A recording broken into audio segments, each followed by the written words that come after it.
The worst that can happen in a monarchy is rule by a single imbecile. But democracy often means the rule by an assembly of 300 or 400 imbeciles. The words of Robert Anton Wilson. Of course, I would be remiss if I did not point out that we have over 500 just in the United States Congress. But thank God we have these folks to keep the story straight and keep the people well informed. No? What would we do without the fourth branch of government? Wait! What would we do without the Ministry of Truth? Wait! Hell, man. I give up. There's no way to clean that up. No way to clean that up whatsoever. We have a confederacy of dunces at the helm, and we have these alleged humans as intermediaries. Once again, it comes back to Orwell. If thought corrupts language, language can also corrupt thought. And these people are the masters at corrupting thought with the use of language. Witness what they've done this week, continuing with a disinformation campaign of UFOs over America to distract us from the identified flying objects over America and their true purpose, getting us to focus on the superficial to avoid thinking about the true implications of an electromagnetic pulse device flying over the country's leading nuclear installation. I mean, when you think about weaponized EMP and the destruction that it causes, it almost makes you forget about, the 35,000 that died in that quake in Turkey. Now, while we can look at that and recognize it for the true and horrible tragedy that it is, I mean, imagine 35,000 people. That's your local municipal sports stadium full on game day. Every single man, woman, and child dead inside of a week. But I should point out for perspective that when the RAND Corporation ran the scenario of a weaponized EMP, like several of these could possibly carry, their middle of the road scenario was 7 out of every 10 Americans dead inside of a year. But they don't give it a mention, and because they don't give it a mention, the grazer herd doesn't think about it. I was pretty proud when I created this meme. They were a lot more thorough about covering their tracks before the grazers got so stupid that they'd believe anything the TV told them. Case in point, the Twitter hearings this week. Yeah, that's a former FBI attorney over there acting as an intermediary between, Vagina there in the middle and Yoel Roth, Captain Pedo on the right-hand side. Anybody who watched the hearings knew what an abhorrent grilling, what an abhorrent exposure of the hub between the federal government and one of the largest big tech social media platforms on the planet was able to accomplish through the suppression of information. And yet, even though Vagina here ran between this look of contempt and similar looks of panic alternatively throughout the course of the hearings,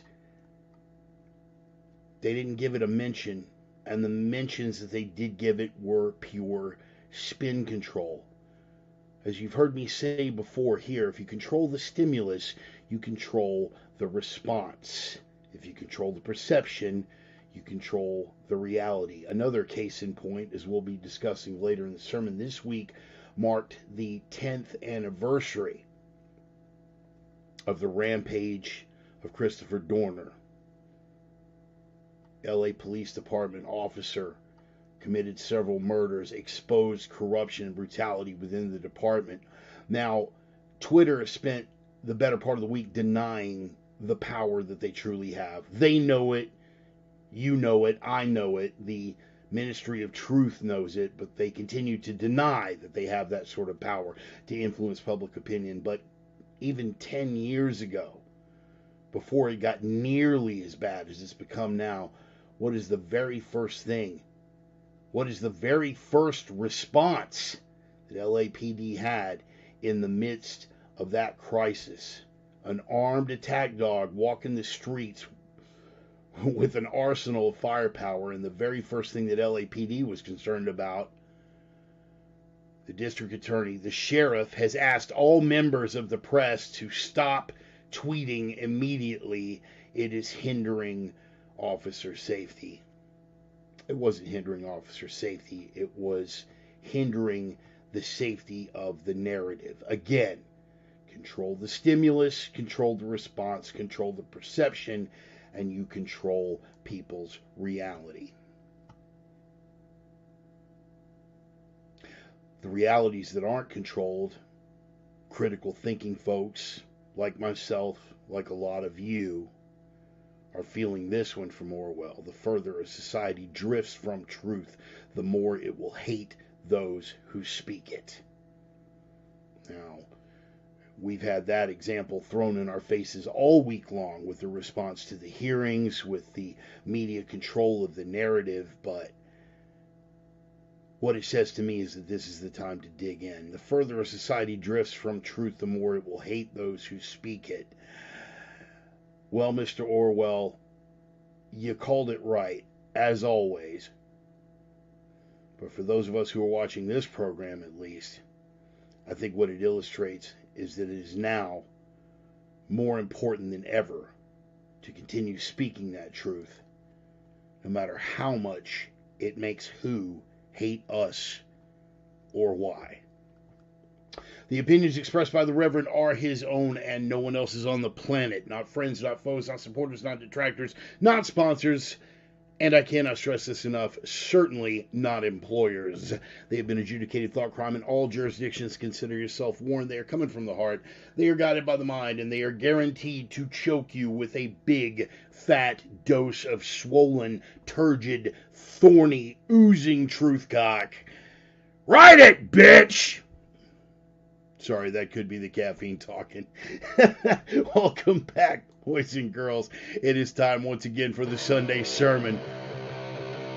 Don't know, man. Sometimes it just kind of gets away from me. I should warn any of our new viewers, not safe for work language ahead. Prepare yourselves. Everybody in for the drum roll, please. All right. Coming hard, charging out of the starting gate, as always, our ever-popular bumper music from the band Red Desert, from the smoldering embers and ruins of the once great American city of Minneapolis, Minnesota. The name of the band is Red Desert. The name of the track is Older, No Wiser. Every week the Reverend gets a little bit older. Every week you guys get to decide if I've gotten any wiser. Some weeks I do better than others. And some weeks I'm just wordy. I want to welcome aboard, before we go anywhere with this, any of the folks who are seeing the sermon for the first time as a result of checking out the interview that I did with the Definitely Holly show this week. Always happy to do a show with Holly. She's an amazing woman, amazing commentator. She honored me by having me on and gave me a chance to expand the audience. So for any of us who are joining us for the first time, again, do need to warn you, some of this language is not going to be safe for work or for the kids in the house, so you might want to sort of scooch them away or at least turn down the volume until you can properly edit the replay. But in the meantime, we're glad to have you guys on board. Gonna do a quick little roll call. The original Sinner sister herself, Miss Emmy, on board early. Stone, the mighty, mighty, mighty Stone. Man, I saw what you did with the archery tournament, man. It's very, very impressive. And again, I'm wanting to pick up that skill set. Do me a favor, bro. Drop me a personal message. Let me know what kind of gear you're running and if it's going to be suitable to like a newbie. Because I want something that's going to be kind of newbie friendly if I'm going to be picking up that skill set. Anyway, man, just drop me the info when you can. Bill Wade on board. Always good to see you, Bill. And I appreciate the continuous and consistent support. Means the world to me, brother. And I hope that I'm earning it. Just offering you a little something just to, to take you out of yourself, expand, broaden those horizons. But I appreciate the support, and thank you for being here. Brother Dennis, Taking it all the way back to the 90s, my friend. Early in the downtown grounds days. Brother Stone with the wisdom. Live the 3 or reap it. Brother, I love it. I love it. You managed to work 2 taglines in the same hashtag. I don't know if you've seen it. Some of the posts I've been doing on the personal page and the Reverend Bart page, I've been doing hashtag Live the 3.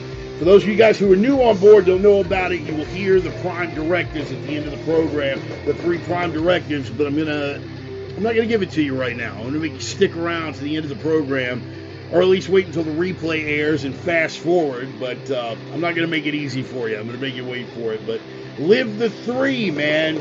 The 3 prime directives, the Reverend Bart prime directives. Live the 3 or reap it.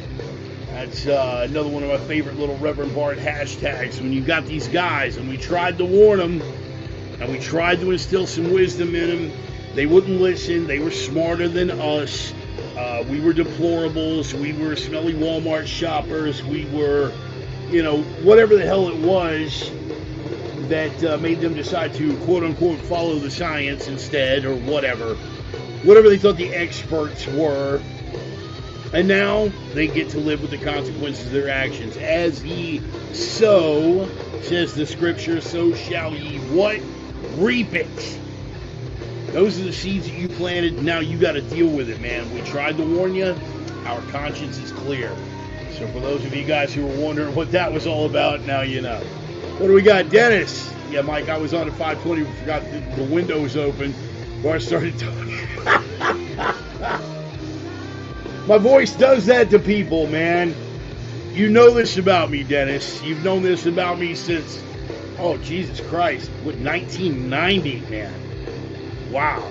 We're old, man. We are old. But we're still here, brother. I appreciate you, as always. We're going to go ahead and fade the bumper music out and jump off into this stuff. We got a lot of stuff to cover today, man. A lot of stuff to cover. Some of it topical, some of it angry. But again, in keeping with the new direction that we're taking with the sermon, I want to keep it more affirmational, more affirmation than confrontation. If that makes any sense, man. We're not going to get black-pilled on any of this stuff. That's something we've never tolerated here on the program. The whole woe is me, our best days are behind us, we're up against it, it's over. Game over, man! Game over! We've never tolerated that here. But again, there's no need to amplify the anger. There's no need to amplify the noise. We're going to try working a little bit harder on being the signal. But again, as always, and you've heard me say this from the beginning, and I've never wavered from this, just because we don't choose to give in to all the madness that is going on does not mean that we can ignore it. And there's a hell of a lot of madness going on, and it gets harder and harder to ignore. Before I jump into this, let me get a little sip of liquid enthusiasm here. Some of you guys had asked last week why I wasn't doing the T-shirt of the week thing, asking why I'm all bundled up. Well, if you haven't noticed, I am back in Spokane, Washington. We're on the command center level of the Bart bunker, and it's still pretty freaking cold. But what I will say is this. Again, I don't shill for anything. Anything that I don't personally use and personally believe in, I will not shill for anything, anyone, anybody. I may be a whore, but I'm not that kind of whore. But this is a piece of, and my Marine buddies already know what they're looking at here. This is Frog Gear, issued to the United States Marine Corps. This is the Frog Gear Silk Weight base layer. And I gotta say, even with the cold that it gets up here in Spokane, Washington, in the frozen hinterlands, we're not as cold as my buddy Moses over in Montana, but we get pretty cold here. For the weight of this thing, it is inordinately warm. I am toasty in this little creature.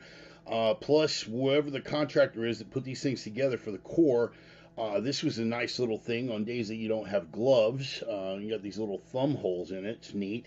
And for all of my guys, Ryan, I'm looking at you, that do work in the plants, they are also fireproof. That's right.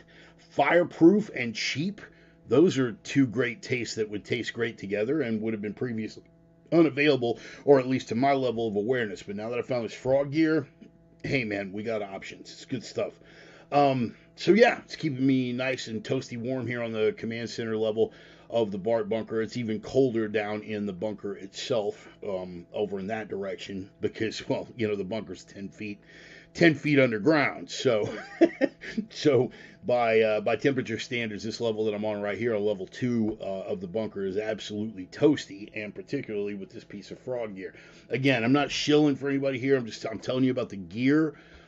It's stuff that I've come to find very, very useful in the limited amount of time. Again, first piece of frog gear I've ever owned, but I'm looking into some other stuff now, and I'll give you the reviews on that.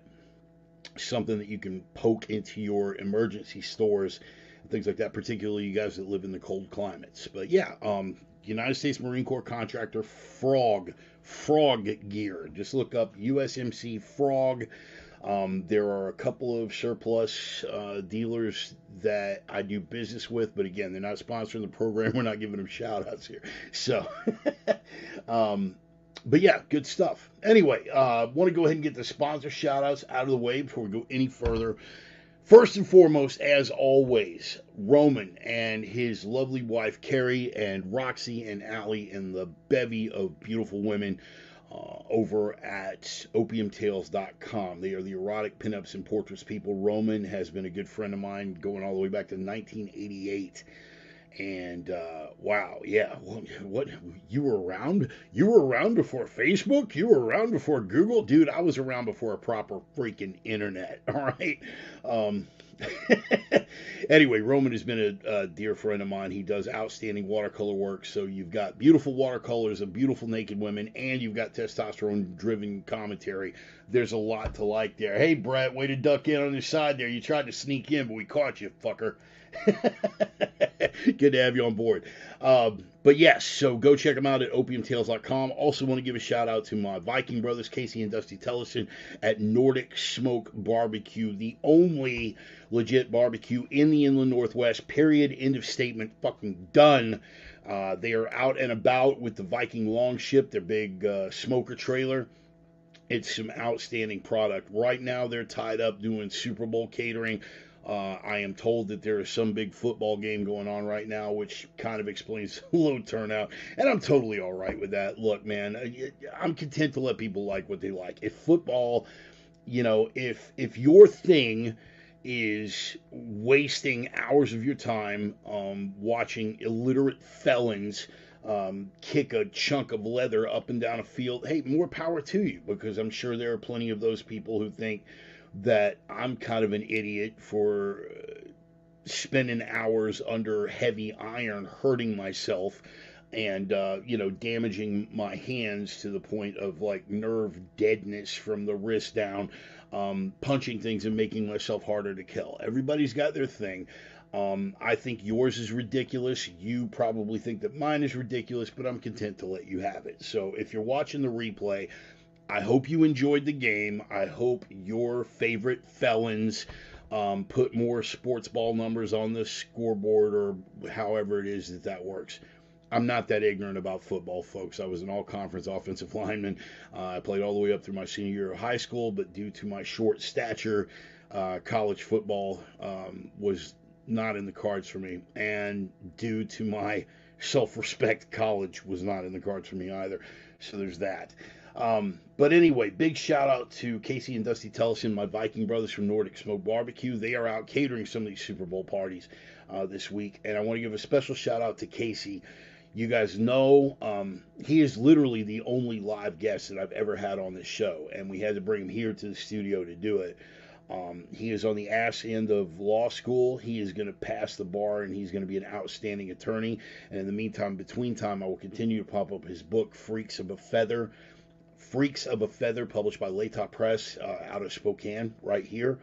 And it is a memoir of a combat machine gunner that basically, by his own admission, started out as a suicide note.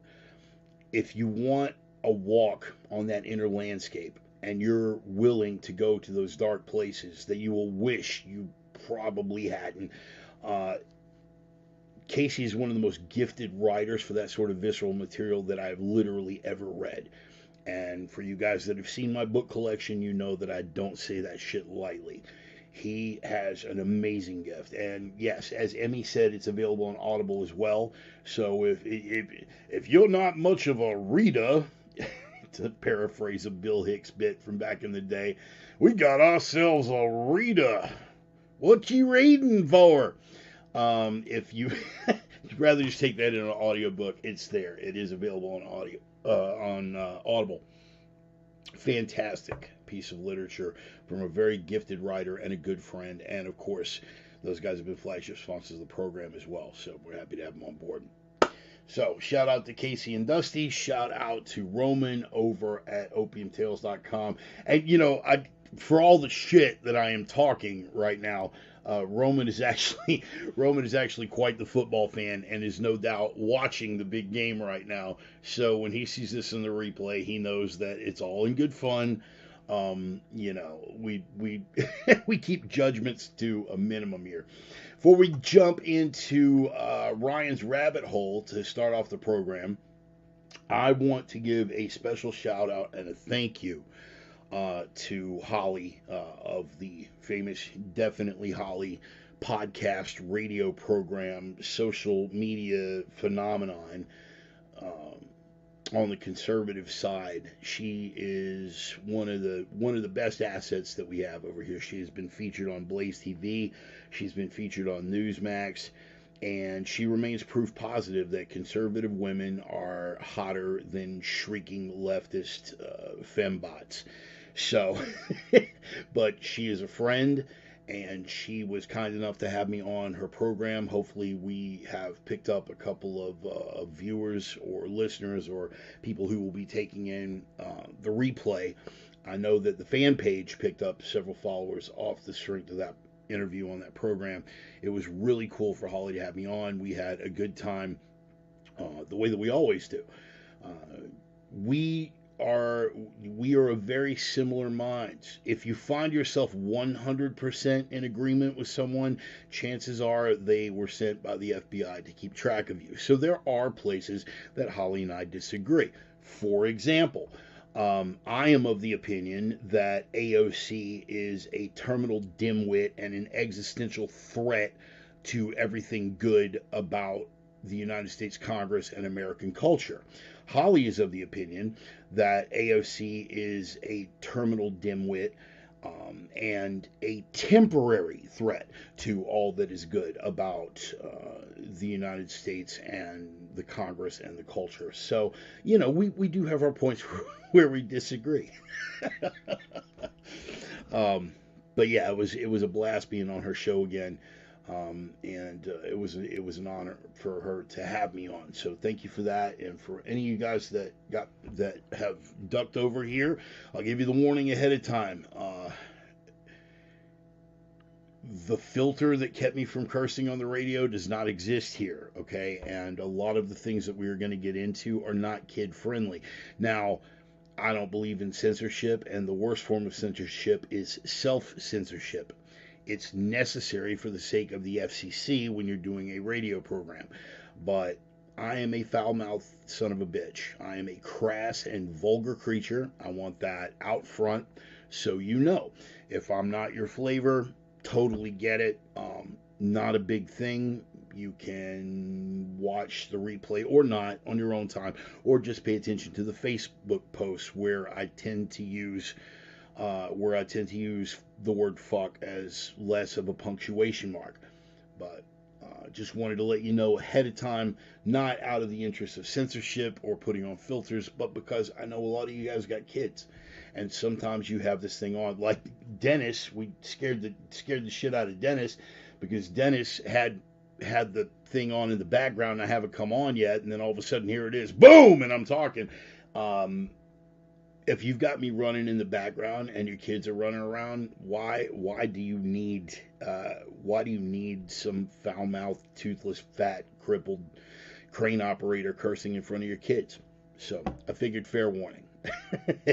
And that is that. Speaking of, I don't know. There's no segue here. There's none. So I'm just gonna have another sip of the liquid enthusiasm here. And I did, by the way. Walmart finally caught up, um, and they got some of the caffeinated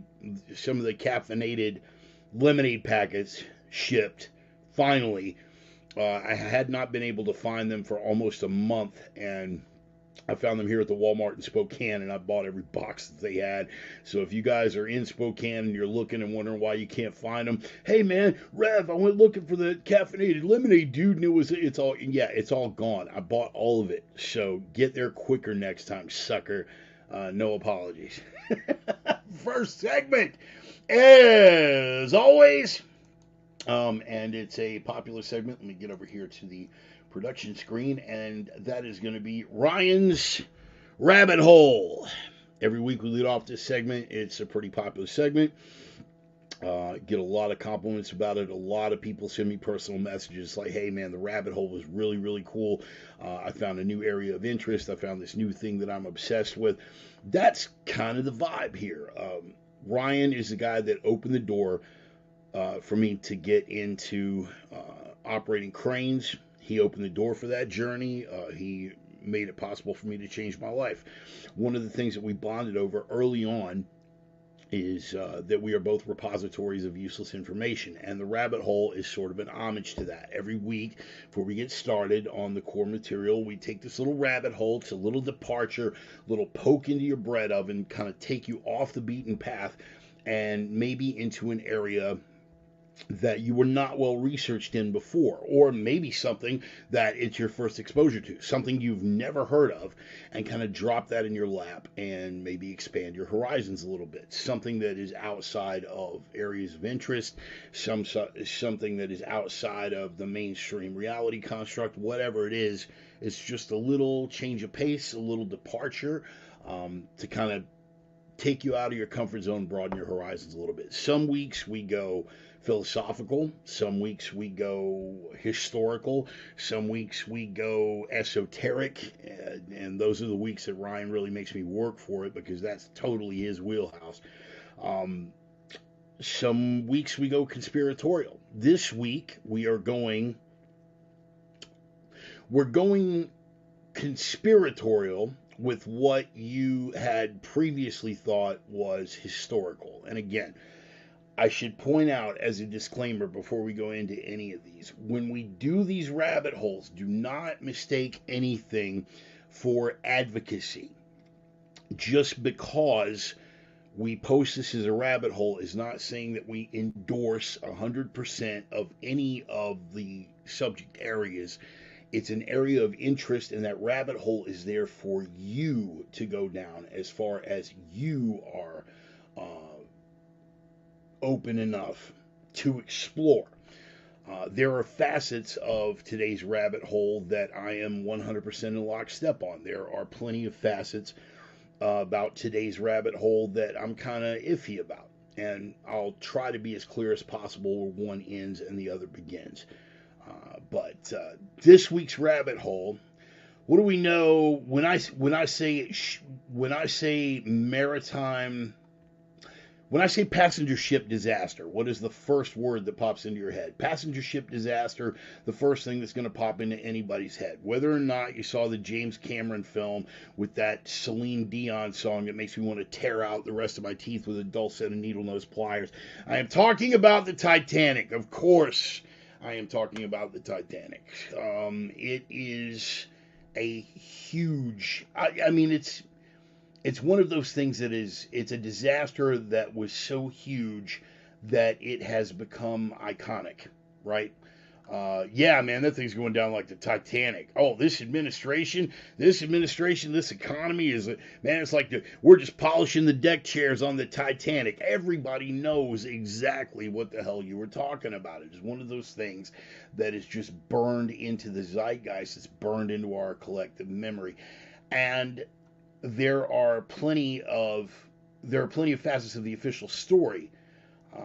A ship that was thought unsinkable was trying, unbeknownst to the passengers, to set a speed record across the North Atlantic in iceberg in iceberg infested waters. I speak as if icebergs were a sentient creature like sharks and whatnot. Um, but a very ice prone region. And it was unbeknownst to the passengers trying to set a speed record for a passenger ship to make it from the UK over to the United States. It was pulling mad time, and there are plenty of, well, if only they'd done this, and if only, if only if only nearby ships could have responded, if only the communication systems would have been better, if only we'd have hit the iceberg head on, instead of trying to turn away from it, it would have crunched in the first two compartments, and it still would have been able to float into New York instead of ripping down the side and sinking the damn thing. Okay, yeah, right. These are all fascinating parts of the equation. But what if? What if, in fact, the tragedy wasn't a tragic accident, but a planned event? What if? Again, speculation, and your speculation is as good as mine. I am very adamant about maintaining a distinction between what I consider plausible conspiracy theories and David Icke nutjob conspiracy theories. Um, this is not David Icke nutjob. I'm not 100%, I will say on a personal level, I'm not 100% convinced of it. But just because I'm not 100% convinced of it does not mean that I'm so callous that I won't let you make your case and admit that there is a case to be made. There are three names that I'm going to give you: Benjamin Guggenheim, Isidor Straus, and John Jacob Astor. Who are these three men? Well, these three men were, at that time in 1912, were the equivalent of billionaires, right? There were no billionaires then. Um, we only have that because of the hyperinflation of our currency, but that's another rabbit hole. They were the equivalent of billionaires, and they were solidly opposed to what? A central bank that was outside of the United States government that was going to be lending money essentially at interest to the United States government to cover debts that the United States government had not yet accrued. This organization was born a year after the disaster, and it was called the Federal Reserve. If you want to dig even deeper on a little side note, you can look at a book and now a video called The Creature from Jekyll Island. It is a banking cabal. There is a big, thick paperback. If you've got the attention span and the patience, I encourage you to read it. There is a copy of it on my shelf if you'd ever like to borrow it, called Secrets of the Temple, involving the Federal Reserve. The Federal Reserve creates money out of thin fucking air and loans it to the United States government at interest to cover the debt.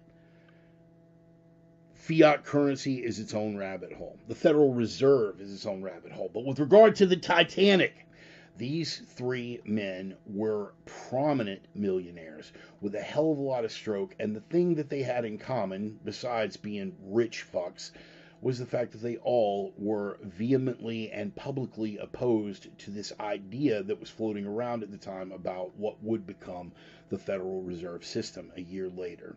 All of these people were on the Titanic.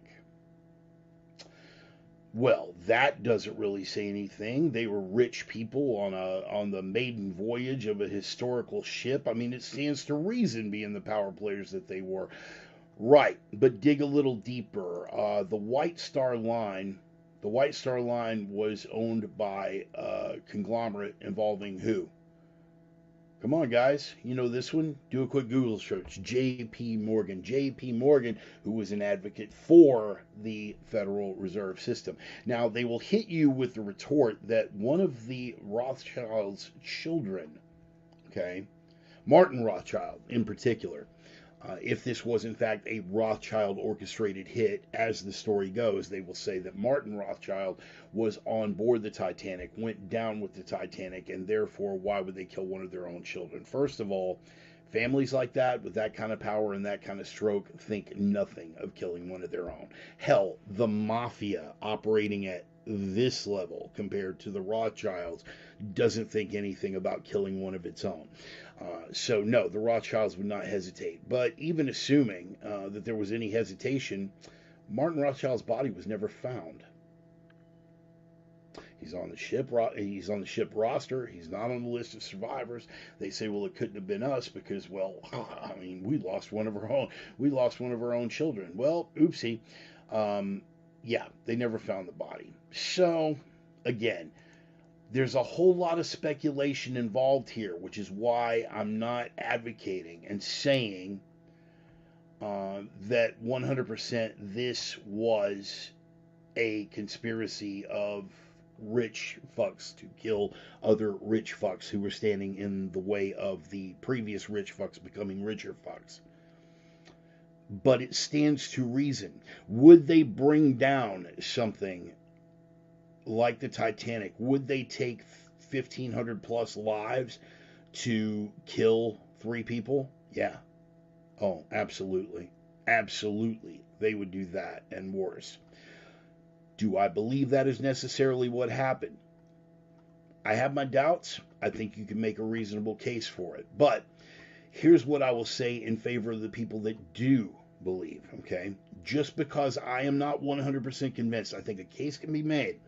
But just because I am not 100% convinced doesn't mean that I don't see the strength of the case, particularly with regard to another mysterious death. And this is kind of a sidebar from that. If you don't believe that they're capable of such a thing, you're terminally deluded, and there's really not much I can do to help you. But I would also recommend that you look into the death of Rudolf Diesel. Rudolf Diesel, for all you diesel guys out there. The first diesel engine was premiered at the 1900 World's Fair. It was actually patented in 1896. Was premiered at the 1900 World's Fair. And what did it run on? Straight peanut oil. Wow, pretty fascinating, huh? No petro, no oil, just straight peanut oil. Rudolf Diesel was quoted in the press a number of times saying that farmers would now be able to grow our fuel and we would not be at the behest of the big bankers and the big oil interests anymore. How did Rudolf Diesel die? He went on a cruise. Oh, what were you just talking about? Ships? Right. Went on a cruise, passengers of whom also were billionaire industrialists. This ship didn't go through the North Sea. This ship didn't sink after striking an iceberg. This ship made it to port on time. Only when it made it to port, Rudolf Diesel wasn't on it. The night before he went missing, and I will quote from one of 6 bullet points that I've got pulled up here. His luggage had not been opened. His bed had not been slept on. The coat and hat were found neatly folded under the deck railing, and his watch had been kept at a distance from the bed where it could be viewed easily. It's just a little habit that Rudolf Diesel had. He went missing. They found his body floating in the channel about a week later. And all of the things that were on the body, right? Pill case, wallet, ID. He even had his pocket knife on him, his eyeglass. His eyeglass case, rather. All this stuff was on him. You telling me the man just slipped and fell overboard?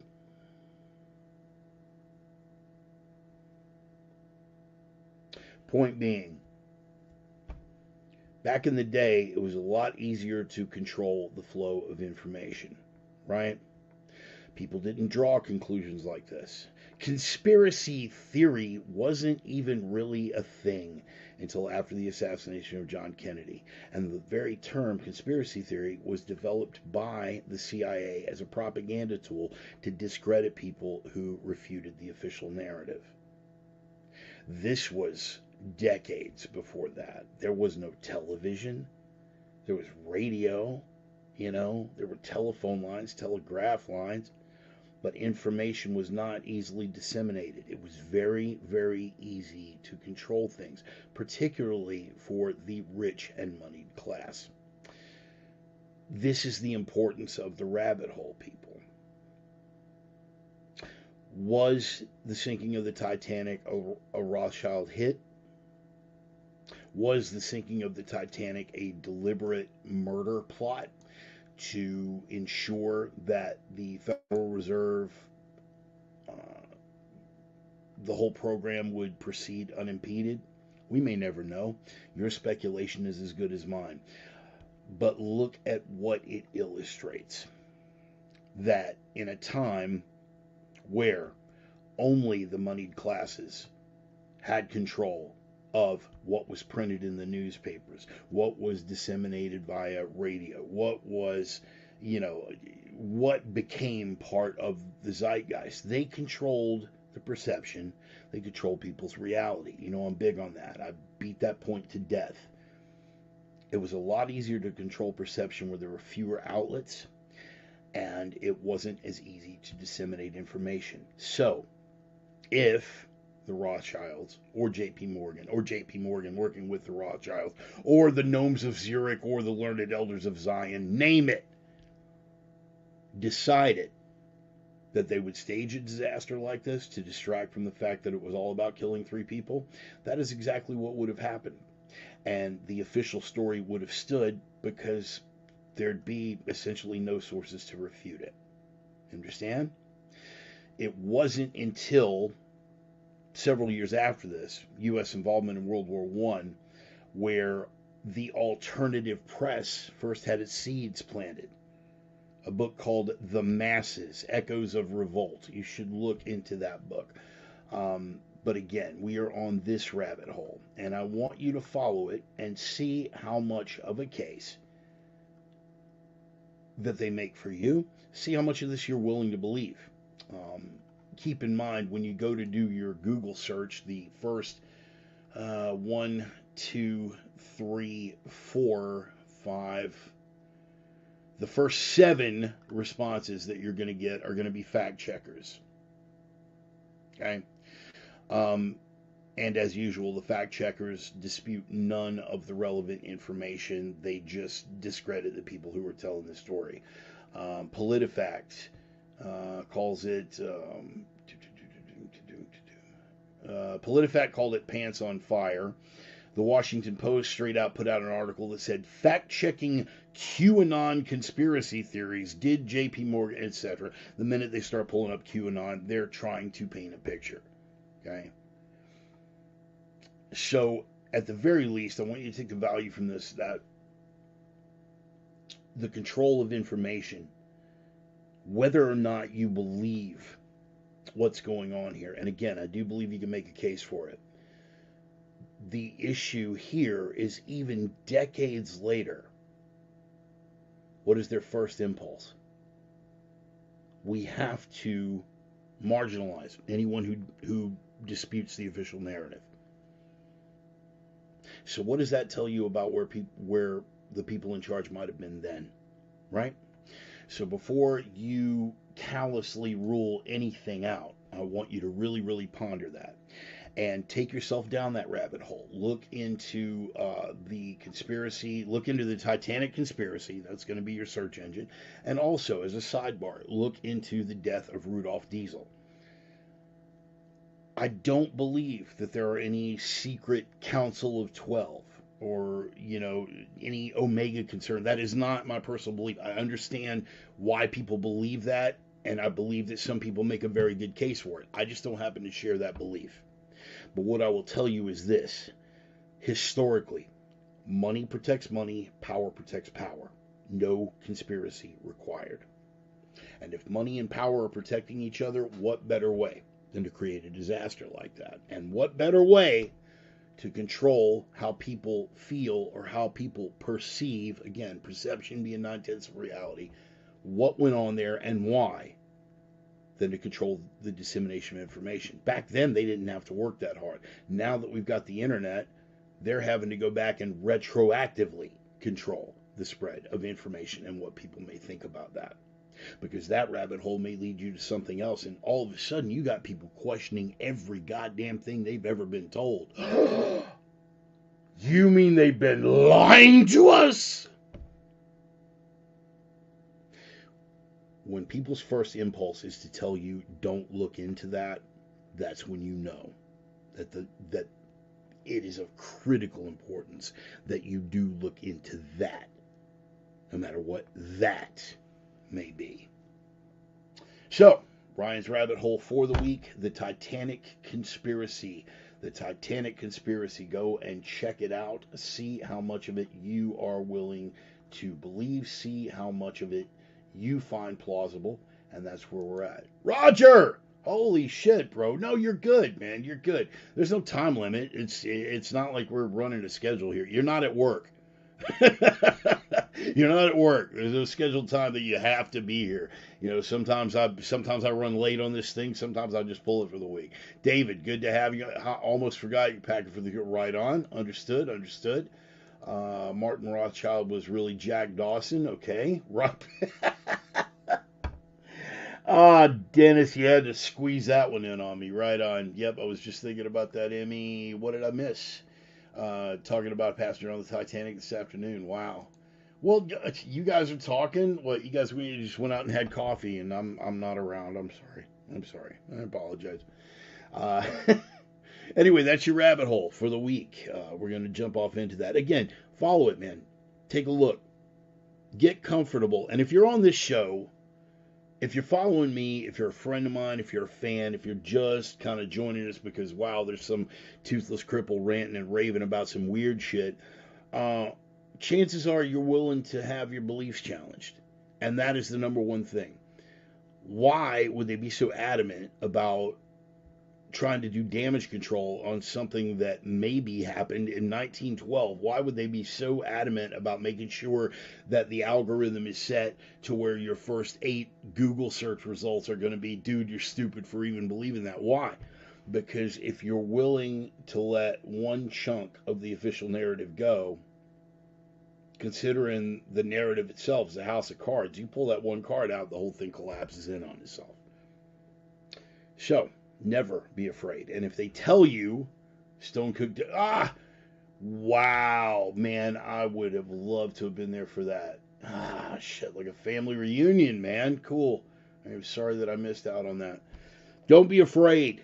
Do not be afraid. Challenge everything. Everything.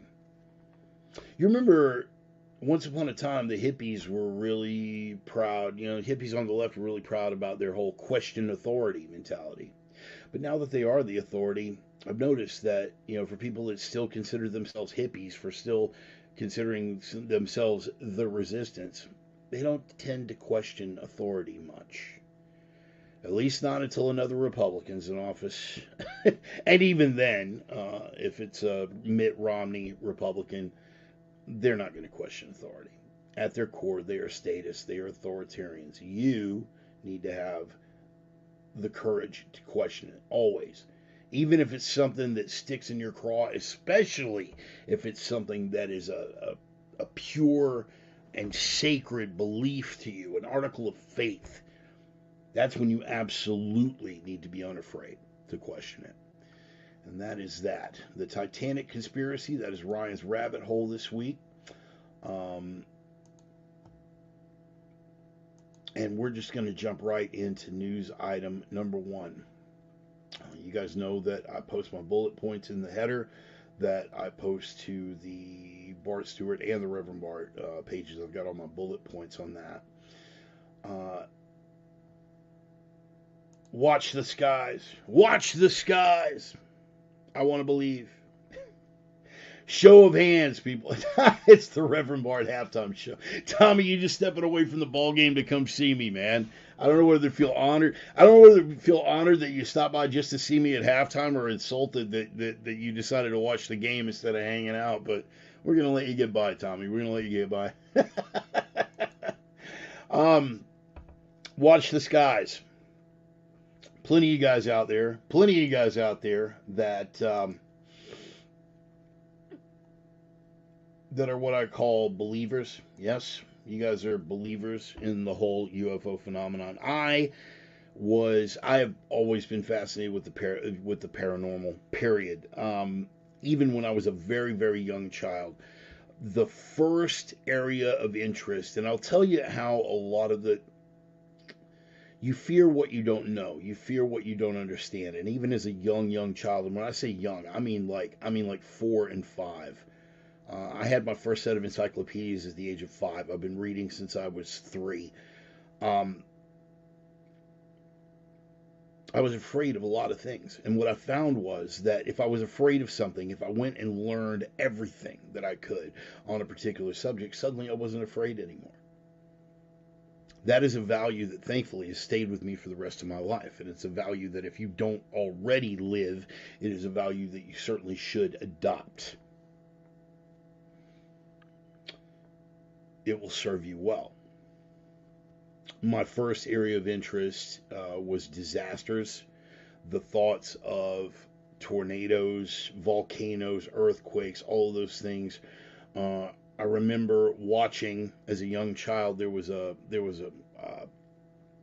television show called In Search of that Leonard Nimoy hosted, and I watched that show religiously as a kid. He talked about a lot of potential natural disasters, including an impending ice age. Climate change, people, you tracking? You listening? We were all supposed to be frozen in a block of ice by now, according to what Leonard Nimoy was telling us in 1973. I've been fed the climate catastrophe myth forever, for my entire life. Um, and sadly, it hasn't manifested because I've always prayed for a climate catastrophe or a world end or a pandemic. In any case, I'm getting off topic here. Disasters were the first area of interest. Cryptozoology became an area of interest. Because if you're scared of Bigfoot and you learn everything about Bigfoot, you're not scared of Bigfoot anymore. But now you've got a new thing. You're deeply, deeply fascinated with all these cryptids: the Loch Ness monster, the Yeti, Sasquatch, just any of the Makola Mbembe, the African brontosaurus, like all this stuff. You become fascinated with it, and that became an area of interest. But UFOs, scared of the bright lights in the sky. I will spare you. I will spare you the long, drawn-out story. I I am of the opinion, because I trust my own eyes and I trust my own brain, that I have witnessed not one but several UFOs over the course of my life. And it's not wishful thinking. It's not like, I'm getting kidnapped and probed all the time. Although, fellas, I could use the action. Um, I've been a believer. One experience in particular that my father, may rest in peace, was there for when I was about 11 years old. One that I don't trust my memory as much on, because I was very, very young at the time, in the neighborhood of 3 or 4. And then a couple of unusual incidents in my early 20s that I cannot explain away. Do I believe? Yes, I absolutely believe. Uh, that's the extent of my thoughts on UFOs in and of themselves. But the quote unquote mysterious objects in the skies that we have been seeing, Bongino covered this. There is an author out there that, remember a couple of years ago in the middle of the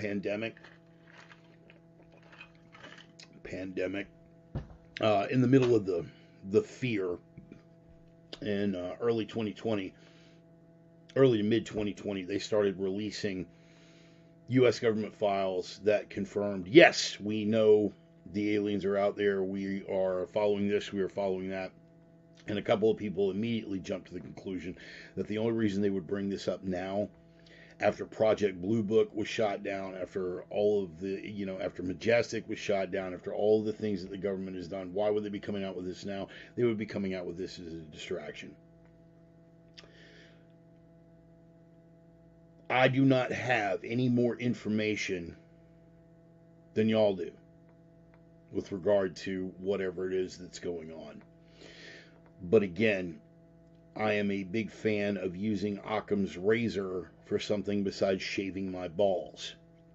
And the answer that is most likely correct is the one that requires the least speculation. I am of the opinion that the UFO thing was released because either they needed a cover for, in much the same way that UFOs were used as a cover for some of the secret military aircraft that we've been flying out of Groom Lake since the days of Lockheed and Skunk Works and all of that stuff. You can look that up on your own. I believe that the overwhelming majority of things that are perceived to be UFOs are classified military aircraft. Aircraft of which we are not aware, either from ourselves, from another superpower, China, Russia, name it. That's what I believe. Do I believe that extraterrestrial life exists? Yes. Do I believe that we've had contact with it? Absolutely. Do I believe that governments hide that information away from the public? Absolutely. But for all intents and purposes for this discussion, what the overwhelming majority of these things are, that they pass off as swamp gas or ball lightning, or it interfered with our systems and we can't identify it, yada, yada, yada. I do not for 1 second believe that the overwhelming majority of those cases are extraterrestrial life. I believe that they are classified military aircraft, our own or someone else's. Again, Occam's razor. Sorry if some of you fox molders out there have your delicate sensibilities upset by that. I firmly said I was clear about what I believe and what I do not believe. Do I believe that we have been contacted? Yes. Do I believe that governments are hiding that information? Yes. But for the purposes of this discussion, the overwhelming majority of what is chalked up to UFOs are classified military aircraft, either ours or someone else's. That is what I believe. Okay? And with regard to that, there's nothing classified in particular about a balloon, is there? You look a little bit and you find out that the London Guardian was reporting back in 2019 that the United States government was working on using surveillance balloons on their own citizens. Is a surveillance balloon? I think it's pretty much set in stone that the majority is surveillance balloons. Are they Chinese? I don't know.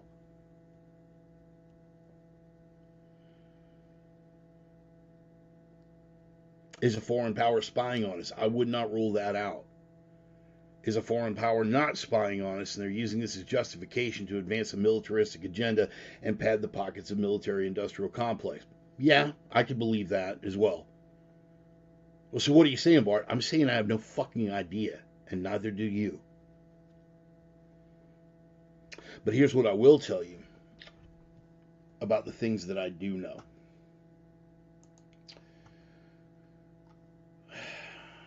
Electromagnetic pulse, EMP.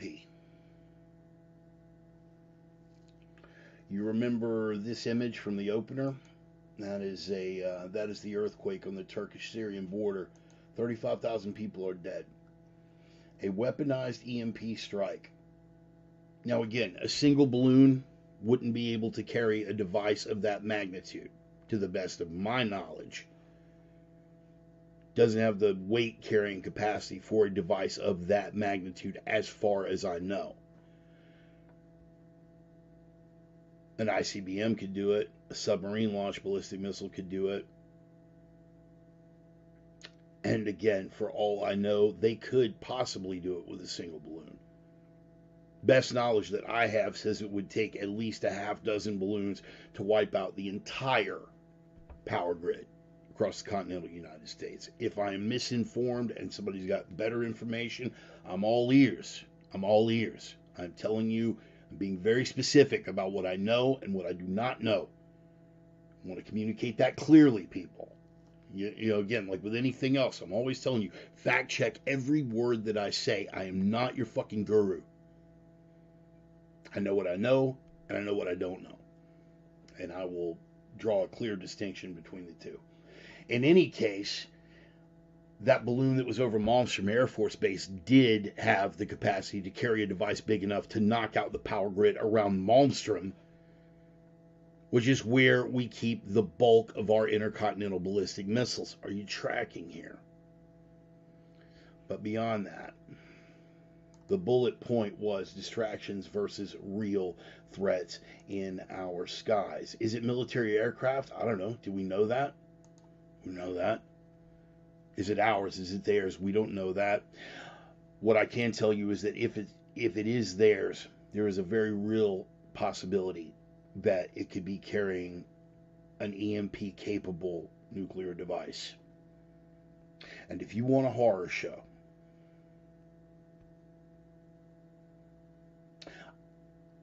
Holly and I went into this at some length when I did her radio program the other day. Rand Corporation ran a scenario. They ran this drill. That's what Rand Corporation does. It games out scenarios. It's a think tank for the United States government and military industrial complex.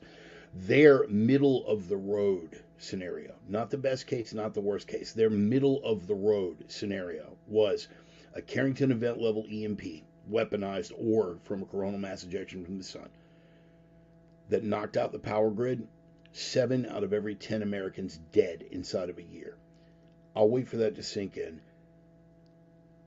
Picture the 10 people that you hold closest. The first 10 people that pop into your head. Your parents, your best friends, your lovers, your mistress that you don't tell your wife about. Picture those 10 people. And now picture 7 of them dead. 7 of those 10 people will be dead a year from now. That was the middle of the road scenario, the Rand Corporation. Is this serious? You bet your fucking ass this is serious. Am I above joking about it? No. There are no sacred cows. And there have been some really great jokes about it. The Netflix balloon meme is the one that makes me chuckle the hardest right now. But we're looking at potential serious business. We're also looking at further evidence, in my opinion. I cannot verify this. This is my opinion, based on the information that I have available, that we have a White House that is entirely compromised to the CCP. I believe that, and I will not back down from that at all. That is my belief. I said what I fucking said. The reason I tie this all into UFOs, okay, is because a lot of people have written entire books dedicated to the reason they're coming out with all these UFO reports is because it's a really, really great distraction from heavy shit that may be going on. Sometimes it's other aerial shit. We're going to use UFOs to not talk about surveillance balloons being flown over our country. By the Chinese, maybe. By our own government, just as likely, as far as I'm concerned. We use it to distract from news stories on the ground. Like a laptop from the crackhead son of a president entirely compromised to a global superpower with whom we share an adversarial relationship. Adversarial, that's my college word. I got like 3 of those. Knock, knock, who's there? Hunter fucking Biden. We need a distraction. When your entire narrative is falling apart and you cannot keep control of the narrative anymore because even the media needs the person who is the figurehead out of that position because they are looking after deep state interests, what better way than, look, a UFO! Look, a disease pandemic! Pay no attention to the man behind the curtain. Pay no attention to the man behind the curtain. Are you following me?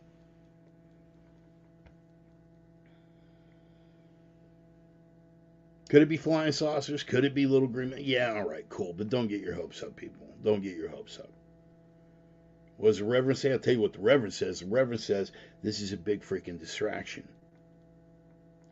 What else does the Reverend say? The Reverend says you need to be paying attention to the very real threat that could be indicated by what's going on right now. There have been a half dozen incidents in the last 72 hours. Now they're shooting them down. Why did I tie it back into UFOs? Because this has been going on, what they are telling us now. These surveillance balloon flights have been going on forever. That was their excuse. Look, over there, Trump did it. Oh, it happened under Trump? Really? Nobody bothered telling him about it? Right. So again, we're back at, you just self-owned, Sparky, that this is going on and people are keeping this secret from the American public, and in the case of Biden's predecessor, keeping it secret from the president himself. Wow, no indication that Milley would ever keep secrets from the president, particularly involving China. You know, like the phone call during the last days of the administration. Again, without needing to go any further down that rabbit hole, if you're here, you already know. And if you don't know, you better fucking ask somebody. These have been going on for some time.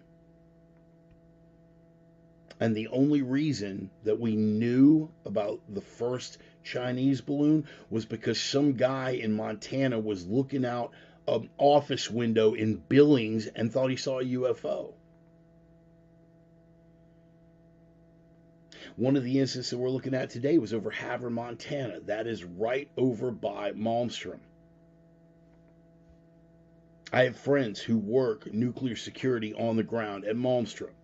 I am not in contact with any of them right now, nor would they be sharing information with me if I was in contact with them right now. Why? Because something's going on that's got everything kind of on lockdown. The device was shot down over Lake Huron. Another one shot down over Alaska. Another one shot down over Canada. Getting all kinds of mixed reports. They're leaving it vague. Well, because they don't want the public to panic thinking that it's aliens. Or maybe they just don't want the public knowing that it's Chinese surveillance balloons or our own surveillance balloons that we're being forced to shoot down because the public knows about it now. Again, your speculation's as good as mine. What I am telling you is that every single one of these is capable of carrying an EMP-capable nuclear device. Which takes us back to that scenario. 7 out of every 10 Americans dead inside of a year. What, from a blackout? It's not just a blackout, Sparky. It's a little thing called convergence of crises. You see, when the power goes out, well, that's pretty bad, but what do the pumps that get the diesel fuel out of the ground and into the trucks, what do those run on? Oh yeah, electricity, right. So now we're having to hand fuel the truck, slows everything down. We can't fuel the locomotives because that runs on what? Electricity. No goods are coming to market. Oh, but even better, we've got no communications. So people are going crazy because even a lot of their radios are knocked out. There's nobody telling them what the hell's going on. Oh, and speaking of radios, the cops can't use radios to coordinate a response from the inevitable riots they're going to kick off within hours. What else doesn't work without electricity? Water treatment plants. Water treatment plants run on electricity. If the water treatment plants don't work, what happens to municipal water supplies? They become contaminated with bacteria and sewage. And what happens then? People get nasty things like, oh, I don't know, hepatitis, cholera. Oh, shit, better go to the hospital. Only the problem with that is the hospitals are already overrun with the people injured in the riots that the police cannot control. But it's not going to do them any good to go to the hospitals anyway, because not only are they overrun, but they've only got 3 days worth of diesel fuel to generate backup power before they're down too. Do you understand how one follows the other? You've got people killing each other in the streets over the last supplies that are left on the shelf because in a matter of seconds, bang, because of one fucking balloon, we just got taken back to the 1800s. You feel me? You tracking? Don't let them distract you, people. In fact, I will go so far as to say don't even let them distract you with the politics of this whole thing. Don't even let them turn it into an issue where we're slagging on Biden, because everybody knows, there's no need to speculate on that. There's no need to speculate on that. There are only two possibilities. One, he is compromised. That is the possibility that I believe. But the just as likely possibility is that this person is too incompetent to be making decisions like that, and his handlers are compromised or are looking the other way. And at the end of the day, it doesn't fucking matter. Because regardless, we have things in the skies over our airspace right now that are capable of carrying weaponized EMP generating nuclear devices. That's pretty fucking huge. But hey, enjoy that ball game, dude. Enjoy that ball game. Watching your favorite group of felons kick a fucking chunk of leather up and down. Yeah, enjoy that. Not going to give in to the anger. We're not going to do that. What I am telling you is this. Get your house in order. 35,000 people are dead in Turkey right now because of an earthquake measuring 8.2 on the Richter scale. For those of you who live here in the Northwest, understand that we live along the edge of the Cascadian subduction zone. And the last time that one buckled, we know about it because the tsunami hit Japan. And it's still in the written records over there of how the tsunami washed away entire villages. In 1700. We are overdue. So natural disasters can happen. You guys live on the Gulf Coast? Hurricane territory and a shitload of chemical refineries. What's going on over Ohio right now? A train, and again, if we wanted to go down the sidebar, a train that they want carrying all of the oil because they won't open up pipelines because of potential disasters. Ha ha ha. A train carrying chemicals, freight train carrying chemicals, derails, and it's literally raining acid over Ohio right now. Toxic fumes, huge fire. You think they went to bed the night before thinking that was what their day was going to look like? Probably not. Some of you closer to the East Coast, my Tennessee people, you live right along the New Madrid fault line. The last time that one buckled, it made the Mississippi River change course. It rang church bells 5 states away. These are all natural disasters. Gulf Coast, you remember Harvey.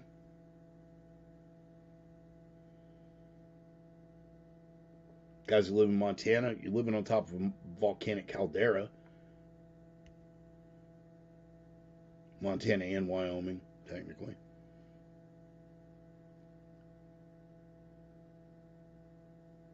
These are things to be concerned about.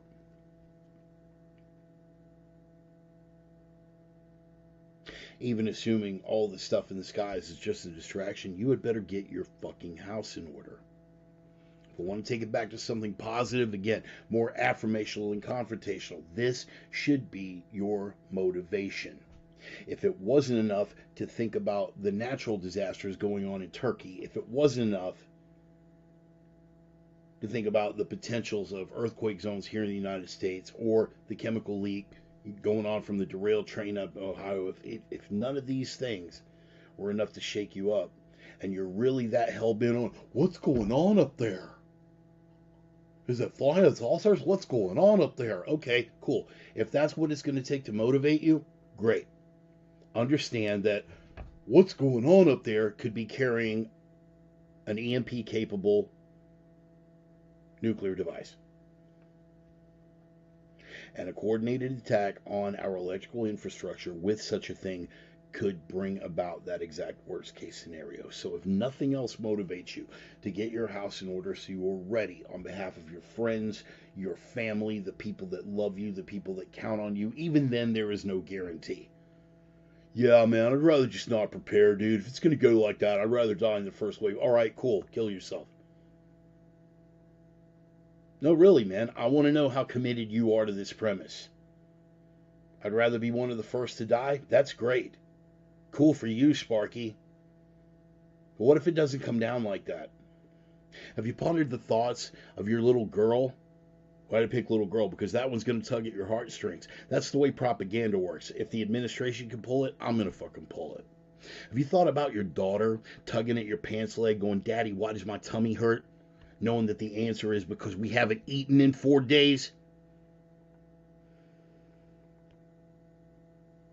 Or better yet, seeing your slightly older daughter or not get passed around like a joint.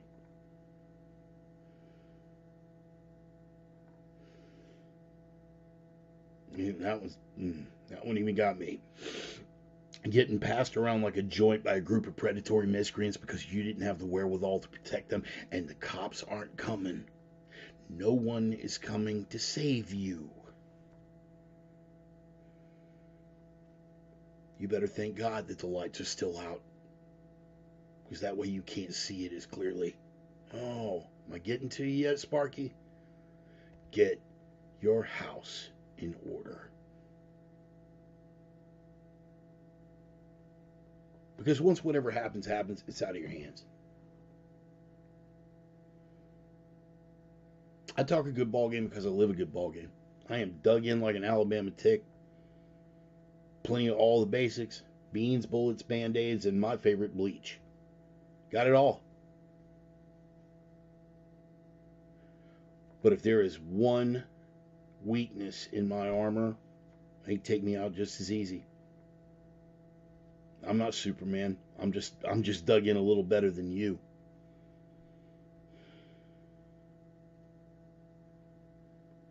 Please, for the love of God and for the love of all that you love, please get your house in order. You want advice on how to do it? I'm here. Look at some of the older sermons. I've put that advice out for you before. Please, put it to work. In the meantime, don't get so caught up in wishing that you were living an X-Files episode that you forget how damned close you are to living a Mad Max film. Okay? If there's one lesson to take from what's going on right now in the skies above the continental United States, it is that. Don't get so caught up in hoping you're living in an X-Files episode that you forget how close you are to being in a Mad Max film. Quotable Bard, Volume 2. Take it and run with it. All right. Bullet point covered. Perceived versus real threats in the skies. What is bullet point number 2 for this week, boys and girls? Lies, damned lies, and statistics. Well, that's not exactly it. I'm paraphrasing. Who came up with that? There are 3 kinds of lies: lies, damned lies, and statistics. That was Samuel Clemens, unless I am misattributing it. And I'm sure that if I am misattributing it, someone is going to check me. But I do believe that is Samuel Clemens, a.k.a. Mark Twain. What do you got? Oh, sorry. Biggest fear. I know I can survive, but I worry about my kids, but on Friday I'm not strong enough to bring them. Dude, and you know what? Brett, I'm with you on that. I am with you on that. And that's an excellent point. You know, Rogan went into that point at length. You know, like, what if all the smart people just fucking died? Yeah, it just turns into myths and legends. I mean, when you think about it, Brett, how much of Europe during the Dark Ages, after the fall of Rome, A lot of those structures were built just because they didn't know how to build any of this shit. They were just taking stones from Roman roads and Roman structures and building the best that they could with it because nobody had the know-how. But I hear you, Brett, on your biggest fear being the kids. You know, if it was just us. And speaking of EMP, I'm going to give you a little book recommendation. And Brett, you might have already read it, but it's a book called 1 Second After. It was pushed really hard by Rawls on Survival Blog back in the day, but it is essentially, it's a fiction book based on the scenario of a weaponized EMP taking out the power grid. And it's a gut wrencher, man. There's one particular chapter where the little girl runs, she's diabetic, she runs out of insulin. And there's no more coming. And the stores have already been looted. This is stuff to think about. And Brett, you know, it speaks volumes. Not that I'm surprised at all, you know, from our previous interactions. It speaks volumes that you have thought it through like that. A lot of these armchair commandos and these mall ninjas and tactical Teds.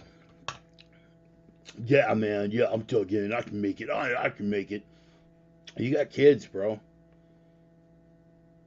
Oh, your plan is to bug out. You're not going to dig in.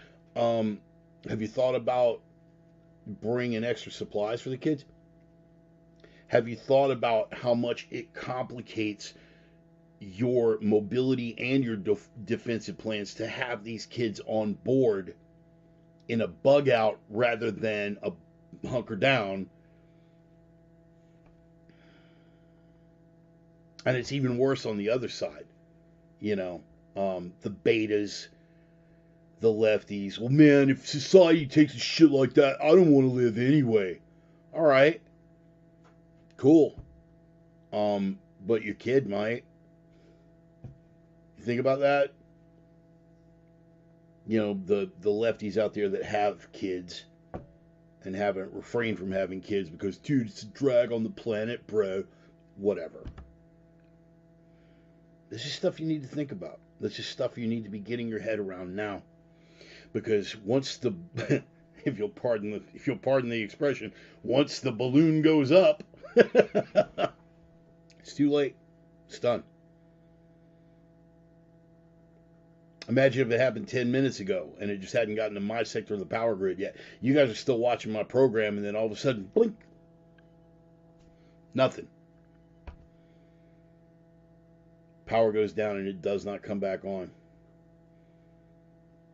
Guys need to ponder this stuff. I really, really want you to dig deep on weaponized EMP or even coronal mass ejection, solar flare EMP. But particularly with the stuff that's going on in the skies right now. That is the real threat to be worried about.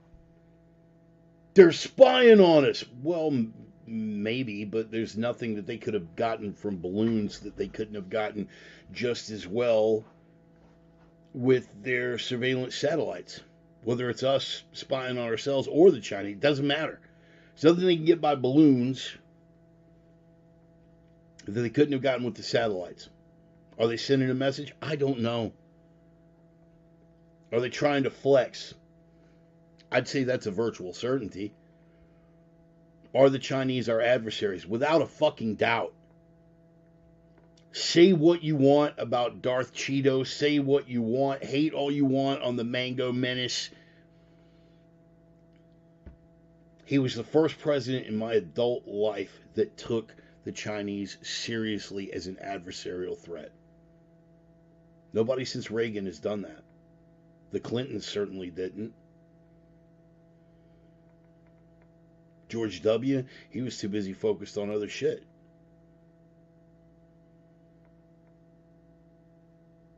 Including economic partnerships with the Chinese. We don't even need to get into it. They are not our friends. They are not our competitors. They legit want us dead. They have never lost sight of who they are as a civilization. And this will be important later, the bullet point that's coming up. In comedy, they call this a callback. I'm dropping this now, so when it comes back, you'll be like, oh, See where he was going with that.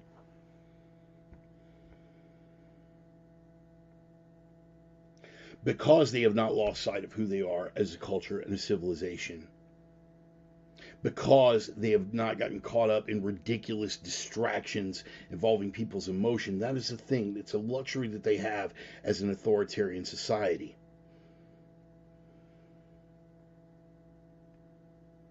Their stated goal is to supplant us, replace us as the world's preeminent superpower. And if we do not pull our heads out of our collective asses, they will do so, and we will have deserved it.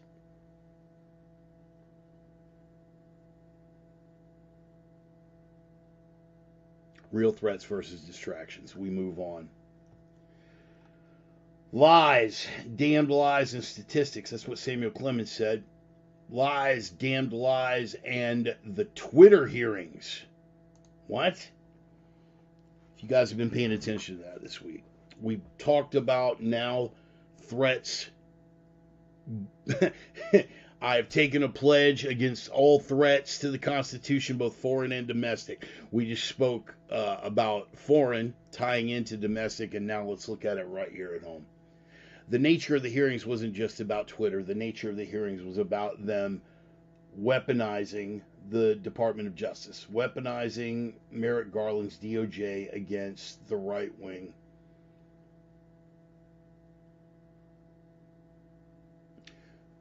There's not a whole lot that I need to do to point out how obvious that is.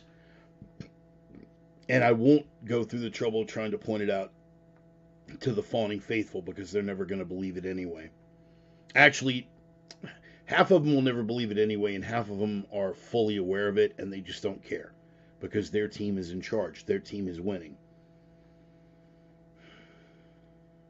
I wish more of you knew more about history. I wish more of you knew more about the way that it ran through the Cold War.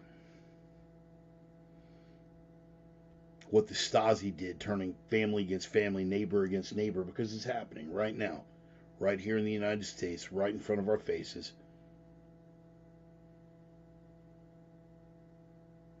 That wouldn't surprise me at all, Bill. I would love to see some more information on that.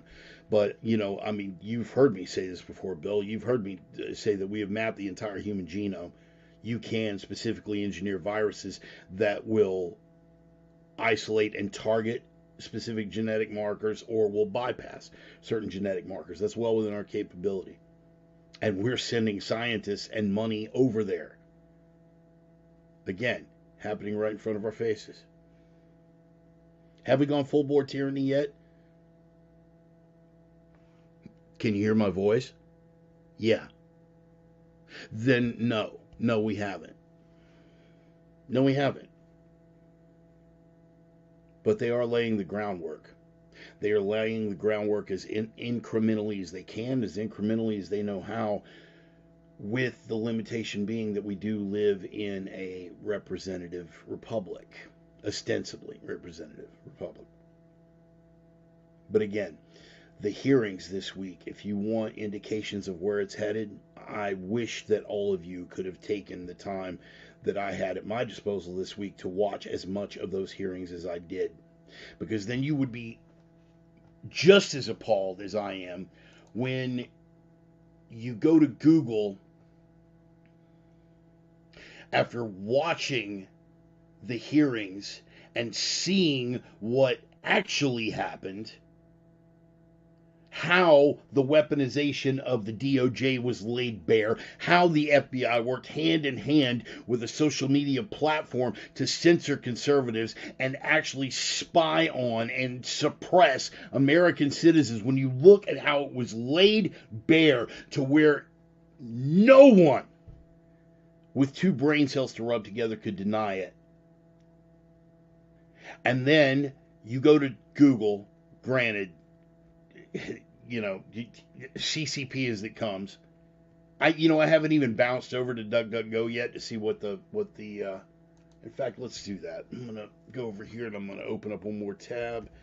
Go, bang. Okay. So we're going to click on that.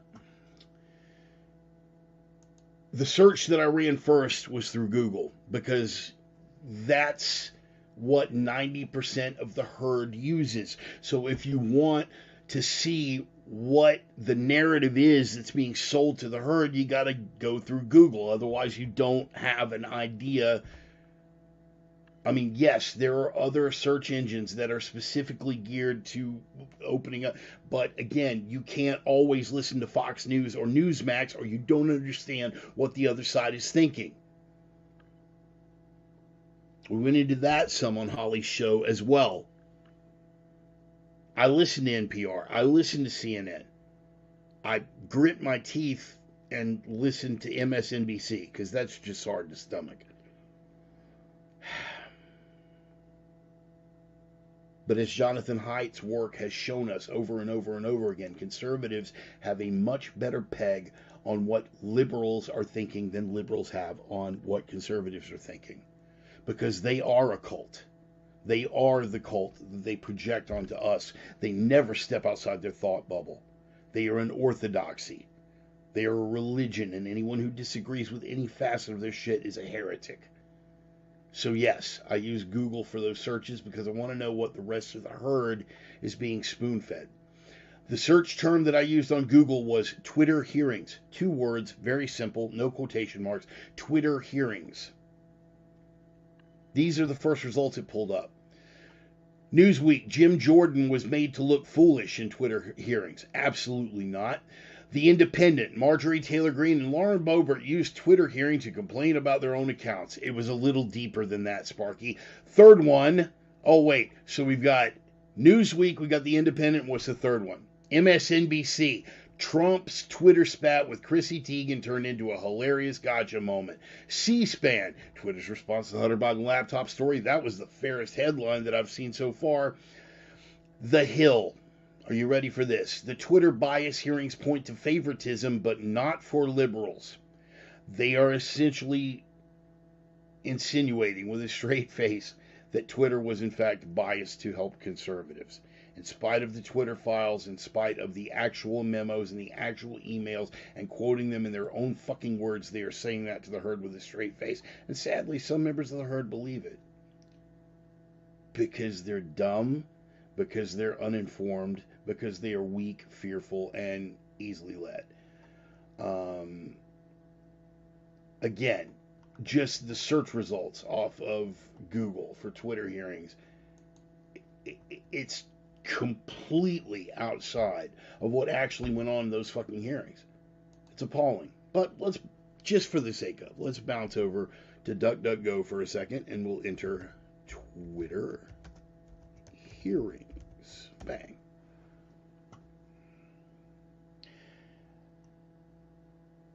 And the search results.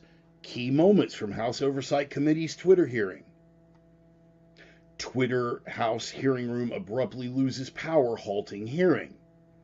House hearing on Twitter's decision to suppress the Hunter Biden story. Hunter Biden laptop and Twitter hearing inflames House lawmakers.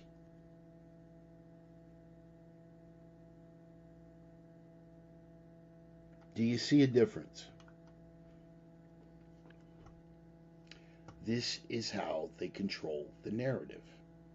This is how they control what the herd gets to see. This is how they control perception and therefore your reality. Don't take my word for it. Do it yourself right now. Not right now. Wait till we're done. Okay, fine. But do it. Use Google as a search engine, use DuckDuckGo as another search engine, and enter the exact same 2 words, Twitter hearings, and look at the difference in the results that come back. And they will insist that big tech is not manipulating the dialogue, that big tech is not manipulating the narrative, that big tech is not flexing and squeezing and adjusting algorithms and shadow banning and doing everything that they can to steer the story in a specific direction. They lie. They lie. And watching those lies, again, remember what they just pulled up. It made it look like it was a total shit show for Republicans, and that the Twitter personnel came out smelling like roses. That's what they made it look like, didn't they?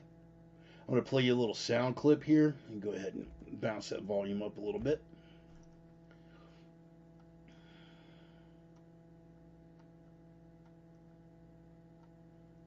This is Representative Nancy Mace from South Carolina jumping into Vijaya Gadde. I hope you guys don't mind. I know it's infantile that I call her vagina, but yeah, it fits because she's a cunt. So if you'll allow me my moment of being a little infantile through my hostility, I hope that you will indulge me. But it was much like my taste in porn. It was exhilarating for me watching vagina get destroyed. This is Nancy Mace talking to Vijaya Gadde. Now, Nancy Mace, she's got a couple irons in the fire. She's definitely got skin in the game here, because after receiving her second dose of the Pfizer vaccine, she had those non-existent side effects that we're told are non-existent. She developed respiratory and cardiac issues. She developed tremors. She developed asthma, which she had never had before in her life. But again, she's making it all up because, she's fucking with the priest. It doesn't matter. She developed health effects, and the doctors cannot provide any explanation outside of it being side effects for the vaccine. It all happened after the second shot. There are plenty of doctors that, we got to listen to the doctors. You guys familiar with the Barrington Declaration? You should probably look that up. There were a number of doctors and scientists sounding the alarm on this. They were painted as hacks. Who painted them as hacks? The establishment. How was that possible? Because Twitter and other social media platforms stifled all dissenting voices. This is no longer the stuff of conspiracy theory, folks. This is real. And there's no denying it. Again, as I've said on the previous two sermons, if you have people in your life that continue to deny it, they are either, and there is no other alternative, none, they are either A, liars, zealots, and ideologues devoted to the left winning at all costs, or B, terminally fucking ignorant and willfully blind. Either way, they don't need to be in your life. Cut them loose. Don't care who they are, what the connection is. There's no denying this anymore. I'm going to play you a little clip for the hearing when Nancy Mace decided to wreck some vagina. Here we go. My next question is, did the U.S. government... Oh, excuse me. I have another chart I want to show you, Ms. Gadde. I have another tweet by someone with a following of a full 18,000 followers. This person put a chart from the CDC on Twitter. It's the CDC's own data, so it's accurate by your standards. Are you with that so far? She's putting up a chart of a tweet that somebody made that was the CDC's own data. We got to follow the guidelines of the CDC. They're science, dude. They're the priesthood. We got to follow the CDC. And so a person did that. And what happened? Listen. And you all labeled this as misleading. You're not a doctor, right, Ms. Gadde? No, I'm not. Okay. What makes you think you or anyone else of Twitter have the medical expertise to censor actual, accurate CDC data? I'm not familiar with these particular situations. Yeah, I'm sure you're not. Yeah, sure you're not. That's been Vagina's out from day one. She did it during the Rogan podcast when Tim Pool was calling her on her. Well, I'm not familiar with that. Well, I'm sorry, I'm not familiar with that. She knows exactly what she's doing. And the bulk of these hearings were spent showing her and Yoel Roth, in their own words, lying. Not just about censorship, not just about COVID, not just about Hunter's laptop, but their direct involvement with the FBI. We'll come back to that in a minute. I got another soundbite from Nancy Mace here. She goes on. My first question this morning of Ms. Gaddy, may I ask of you, where did you go to medical school? I did not go to medical school. I'm sorry? I did not go to medical school. That's what I thought. Why do you think you or anyone else at Twitter had the medical expertise to censor a doctor's expert opinion?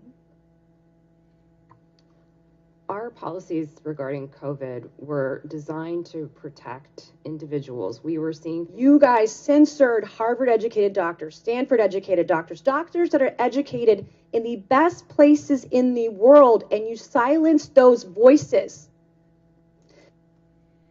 The wreckage continued for hours, by the way. I'm not even going to get into how devastating it was for Yoel Roth's little pedo ass.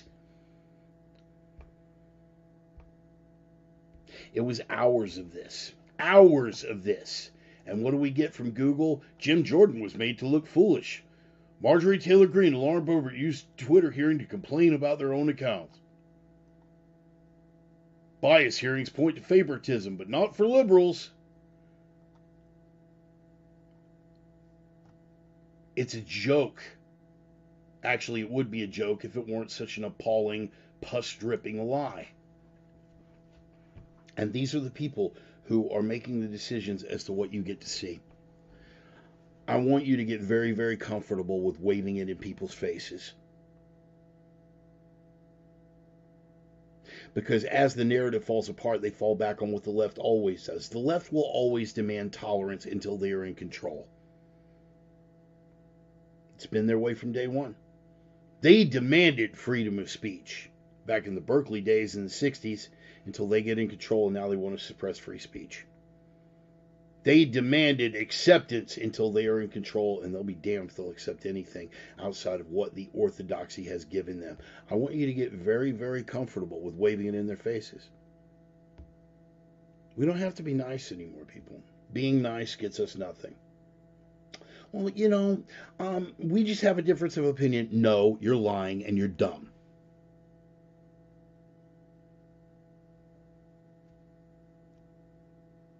Well, we took a look at that, and that was like, no, it was not debunked. Show me where it was debunked. I want to see the study where it was debunked. You show me.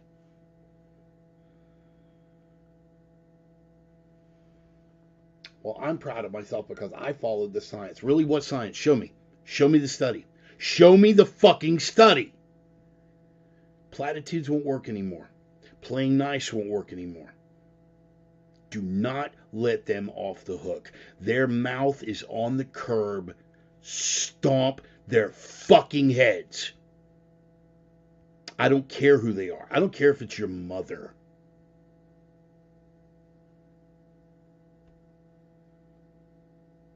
What matters more to you?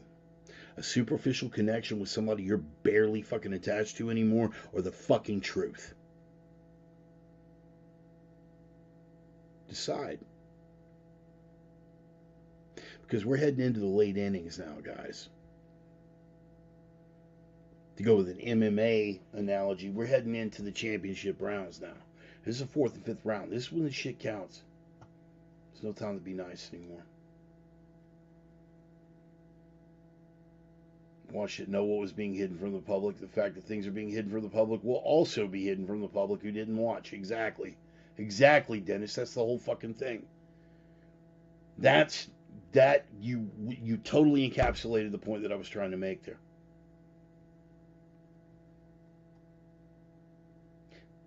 These people don't have any reality but what is spoon-fed to them. Under ordinary circumstances, you could forgive that.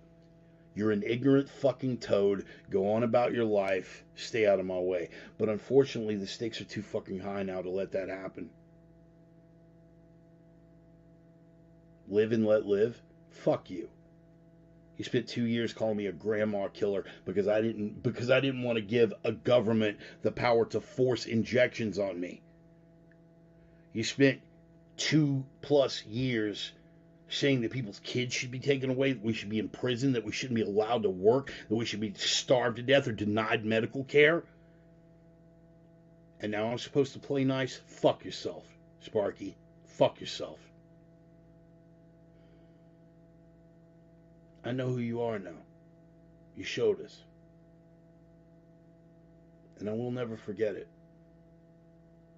I will never forget that fact. I thank the gods for what happened in the last 2 years. Every single bit of it, every single injustice, every single bit of wreckage, everyone that lost their job, everyone, the economic disaster that followed. I thank the gods for that because you showed us exactly who the fuck you are. We will never forget it. These hearings are laying it out even more clearly. This is who these people are. They are the ones that have controlled the narrative.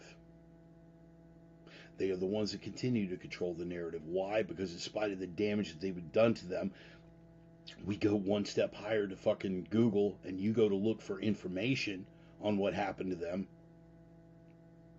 and they know that the herd are too dumb to dig any deeper. So they just say, oh yeah, the Republicans look like idiots. And the herd goes, Republicans look like idiots. It's all deep. Dude, stop. There's no point in engaging with these people anymore. There's too much at stake. It comes back to get your house in order. That's really where we're at. I want to revisit something, man. This week also marked the 10th anniversary of the Christopher Dorner murder spree, I guess, for lack of a better all-encapsulating term. This Christopher Dorner right here. Enemy combatants in LA are not the citizens and suspects, it's the police officers. And that is coming from a guy who was an LAPD police officer, a decorated LAPD police officer, SWAT team member, and everything. He's one of the pit bulls. You guys have read Animal Farm, right? What do the pigs do? They take the little pups, they put them off to the side, and they raise them up to be killer attack dogs. That is their attack dog right there. What is that a metaphor for? It's the law enforcement. It's the guys who are going to be out there to enforce the police state when it finally fucking manifests. Here's a problem with attack dogs like that. You raise them up with that kind of thing, and then you stop feeding them. It's going to be a problem, isn't it? I'll go you one better. Not only do you stop feeding them, but then you start actively kicking them in the face and abusing them. You know what, man? Cry that those teeth marks hurt, but don't wonder why you got bit, motherfucker. Don't wonder why. My favorite quote from that whole episode was Dorner, I am a walking exigent circumstance with no off switch or reset button. He didn't go out that hard for all of the rhetoric and for all of the manifesto and everything else.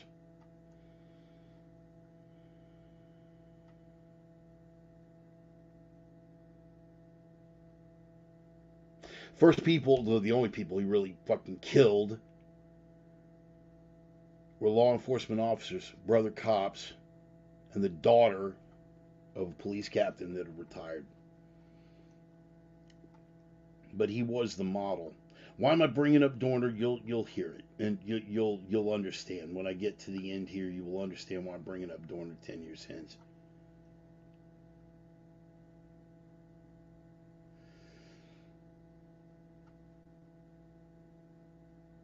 He was the attack dog. He was the ideal attack dog. But he got to see it all from the inside. He knew the corruption that exists in law enforcement. Am I painting law enforcement as a whole in a bad light? Not by a damn sight. My support for legitimate law enforcement is as well known and well documented as my absolute and abject hatred for the abuse of power by same. You're a dirty cop. You're an authoritarian cop. You like flexing your fucking muscle. You work for the state, flexing your muscle at the expense of somebody else. You're a pig. You're a piece of shit. And I hope horrible shit happens to you, and I hope your kids get to watch. But unfortunately, a lot of the rabble don't know that they're rabble. Predatory miscreant scumbags, the criminal element, the tweakers, the maggots. And so, yeah, despite my small L libertarian leanings, man, my inner Chuck Bronson comes out every once in a while.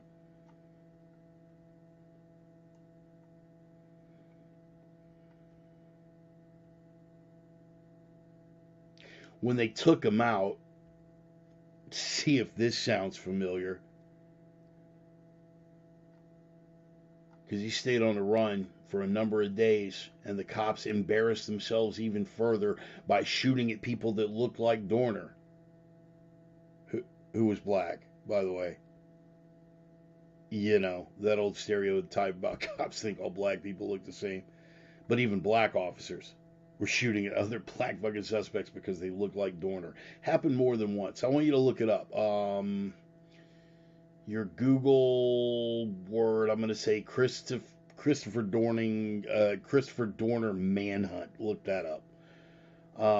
In any case, when they finally got him, they got him cornered up near Big Bear, if memory serves.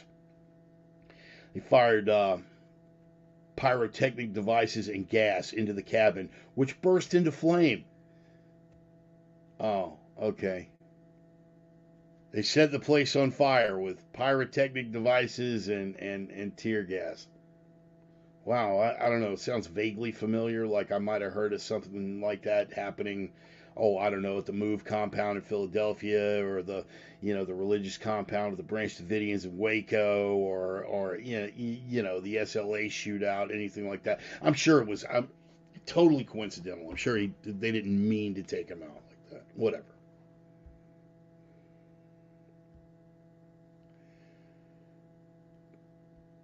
In the end, he went out with a self-inflicted gunshot wound. So he didn't exactly go out like a fucking soldier for all the goddamn rhetoric. But there are people like this whom the establishment has spent a long time training as attack dogs. You feel me?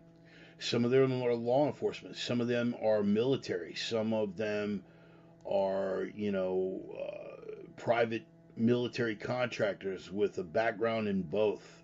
They are the attack dogs. If you guys go back and look at your Orwell, you guys go back and read Animal Farm, they are the attack dogs. The salient point that I take away from all of this when I start reflecting on it is that those attack dogs might not quite have the mindless loyalty that a lot of these state actors think that they do. Well, you're my attack dog. You're going to do what I want. You're going to go, you're going to go beat these people and shoot those people and lock those people away and marginalize those people. And you're going to do it because you're our attack dog, and you're going to do it because we tell you to. And a lot of times that fucking works. But you've heard me say this before, that when it finally does come down to the final analysis, historically, and there will be exceptions, Joey, I can already hear you. There will be exceptions.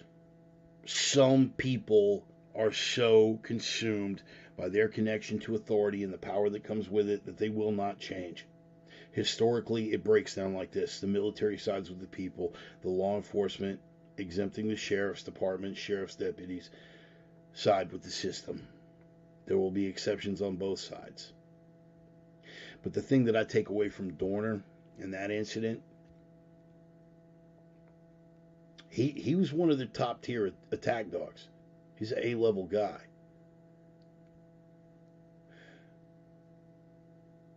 but because he wasn't really a dog, because he was human, because he had something resembling a soul, there was only so far that his moral compass would allow him to step outside the boundaries of decent, civilized human fucking behavior.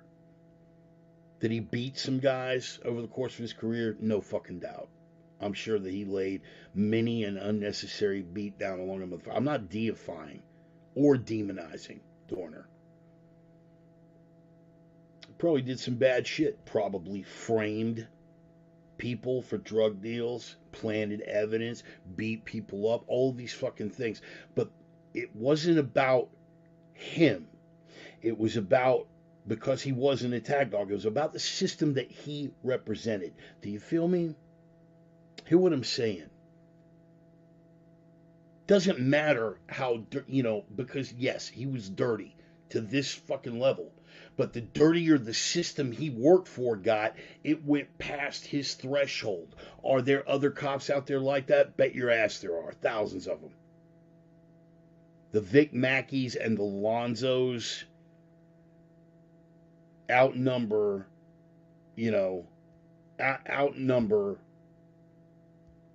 the straights.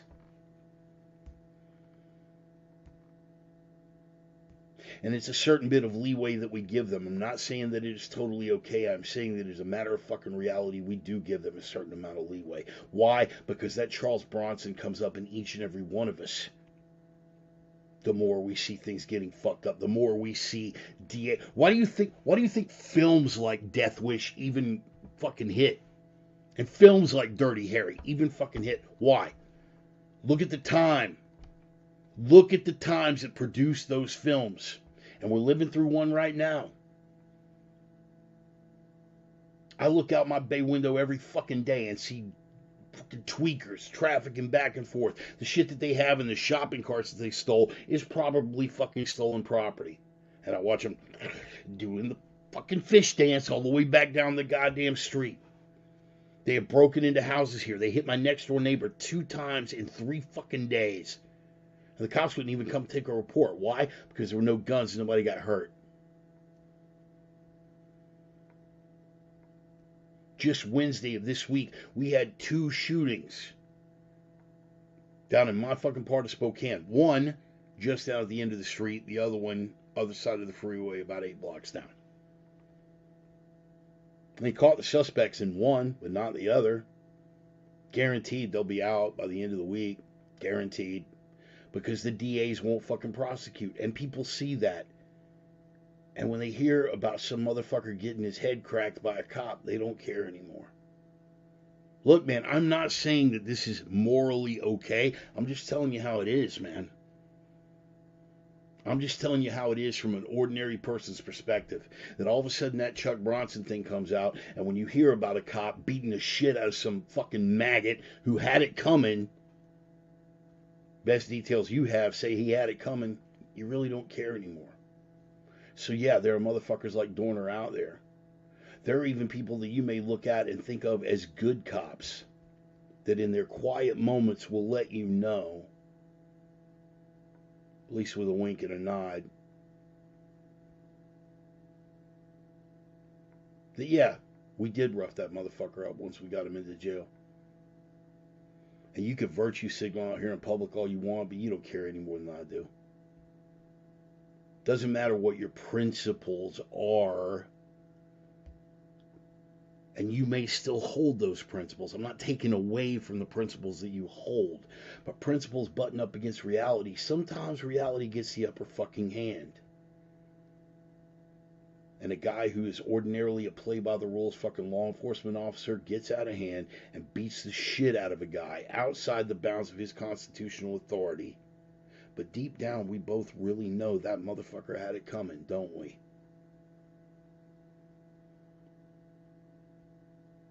Those are the Dorners of the world. Stay with me on this. Bart, where the fuck are you going? Stay with me, man. Dorners of the world, they're out there, they're administering those beatdowns, they're planting evidence on scumbags. They are being judge, jury, and sometimes executioner. Is that within the bounds of constitutional authority? No, but that's the reality of it. But eventually, the system that he worked for, the system for which he was an attack dog, got so far outside his moral compass that he couldn't even stomach it anymore. And who did he turn on? Who were the first people that he killed? Brother officers, because of shit that he knew that they did. Go back and look at his manifesto. Go back and look at the people that he fucking exposed. Do a deep dive. When he'd had enough, he snapped. And I gotta say, outside of the kid, you can't forgive that under any circumstances. The daughter of that retired officer, that retired captain that he fucking killed, that you'll never be able to justify that. The other officers who were shitbags and animals, how much sleep are you really losing over that? We're not talking about what's constitutional. We're not talking about what's principled or even moral here. We're just talking about what is. And what is this. There are fuckers like Dorner in every goddamn department. And the worse the system gets, the more corrupt the system gets that they're working for, the more likely one of them fucking snaps and go, okay, I went this far, but no fucking further. You got powder kegs like Dorner out there waiting for a fucking spark. And every day that goes by and every new corruption that system gets away with, every new fucked up thing that some politician does and gets away with, every fucking DA that turns loose a maggot that took a shot at a legitimate law enforcement officer, you get to a point slouching toward Bethlehem, man.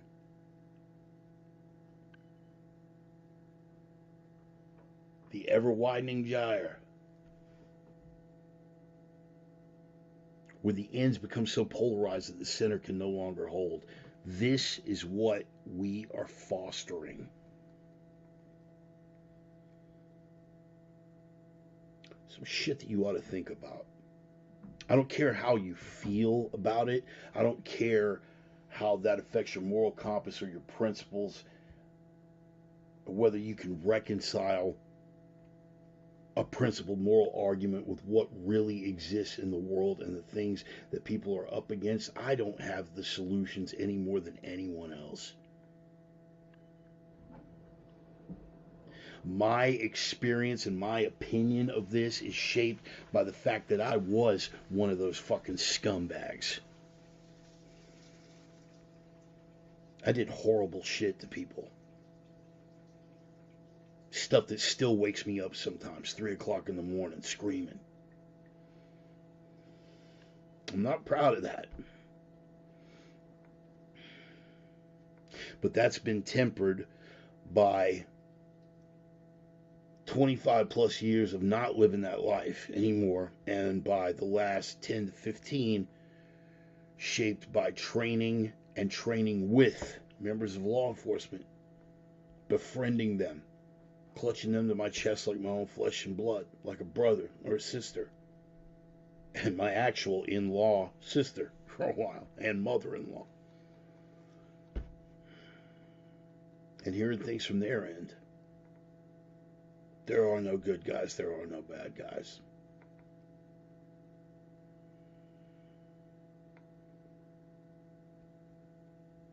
So I'm very judicious in how I process things with situations like that. But when something comes up like Dorner and one of the system's own attack dogs turns on its own, you definitely got to reflect.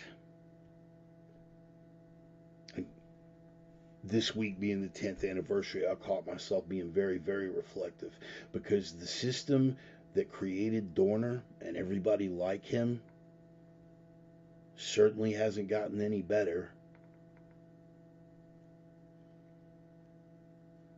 taking money away from the police departments that created a man like Dorner, like Chris Dorner, you think you're going to get better cops by tightening what they're allowed to do? You think you're going to get better cops by cutting back the amount of money that is given to the department, that they're going to be able to get even less training, and putting them under a microscope to where these maggots and miscreants just have their fucking way, and there's no accountability except for the guy that we send out there to fucking try to keep the rabble under control? You really think that's going to generate better quality cops, or is it going to generate Dorner 3.0? Two fucking steps removed, to the point where he either doesn't give a fuck about what he's been sent out there allegedly to serve and protect, or he's actually going to turn on the department and the scumbags within that department and the system itself that created him, because he actually does have some semblance of a moral compass. I'll do this, but I won't do that.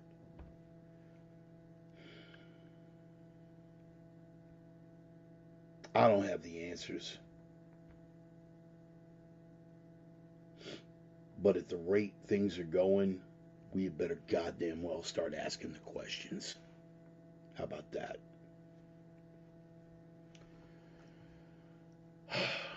So that's my thoughts on Dorner 10 years hence.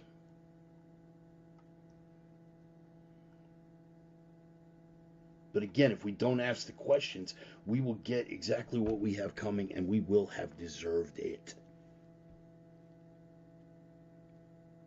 If we don't do the things that we need to do about China as an adversary, we will have deserved it.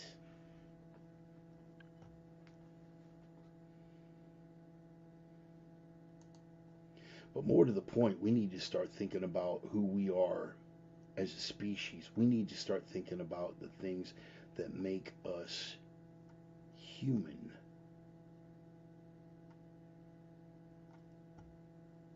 There are two dystopian android films that I'm going to bring up as a metaphor, and we're going to close with this.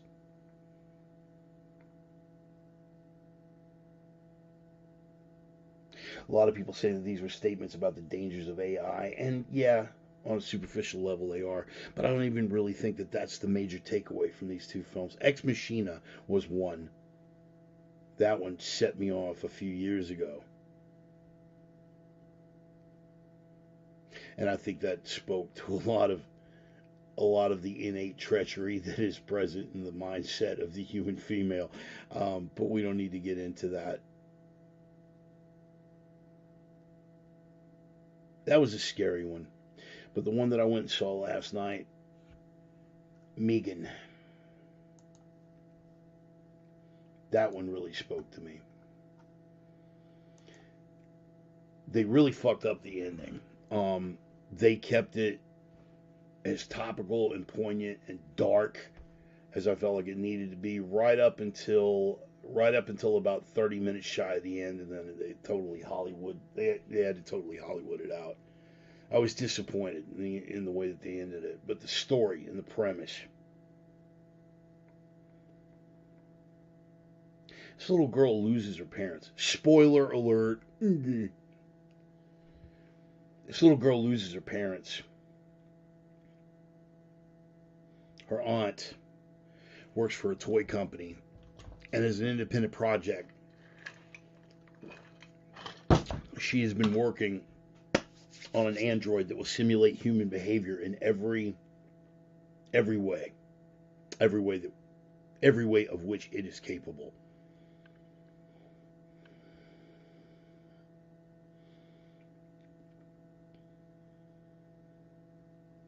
We are worried, and we damn well should be, about artificial intelligence supplanting us. But mind you, we are the ones in control of if and how that comes to pass. And it will only be by neglect that we allow that to happen. barring, of course, a Skynet scenario, which I also can't rule out. The larger point of the film is this. The child bonds with this android.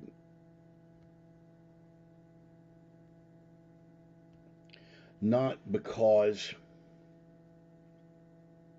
it doesn't have a human to bond with. It has humans to bond with. But the humans have neglected those bonds that they're supposed to establish. The aunt, she's consumed with her own fucking projects. I will say this, the parents, the short time that they are there in the film before they are killed horribly, had established screen time limits. It was established that their characters had said no more than 30 minutes a day. In fact, the father, very upset that the spoiled little girl in the back is playing around with her, with her early Android pet and her laptop. She's not supposed to be doing that. She's not participating in the moment. The parents, at least, took the time to set some limitations. We have to be here as parents because we are your bond. We are who you are supposed to bond with. The parents are killed, tragically and horribly. And the aunt, she hasn't really got time for the kid. So what does the kid bond with? The kid bonds with this android. The kid's psychotherapist actually calls it out. Hey man, there are bonds that this child is supposed to have with humans that she's not, and she's developing them with this android, and they're going to be impossible to untangle. And the aunt still doesn't have time. She still doesn't see where she is failing. It's not until the android starts to flex a little bit.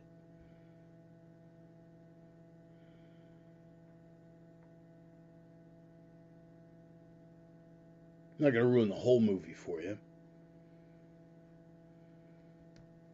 But all the AI is doing is filling in the gaps that the humans are failing to fill. Granted, the murderous urges are an overextension of the natural tendency of a human to protect the young.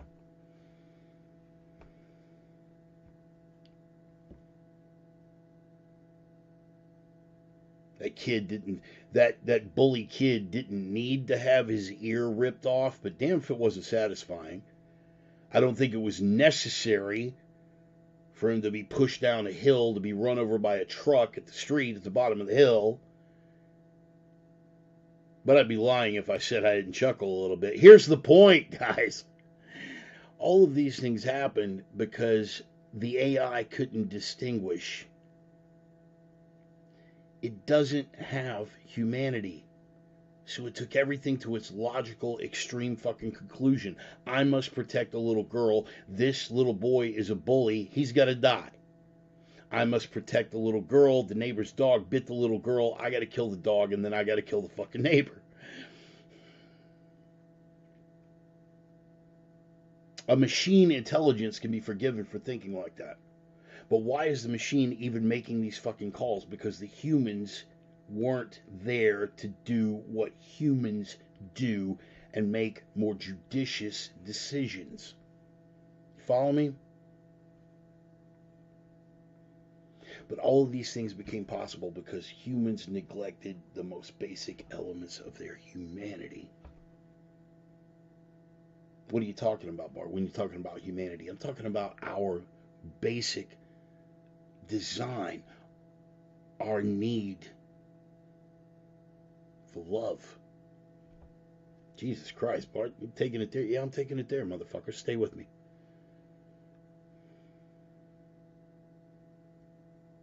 We need that bond with other humans.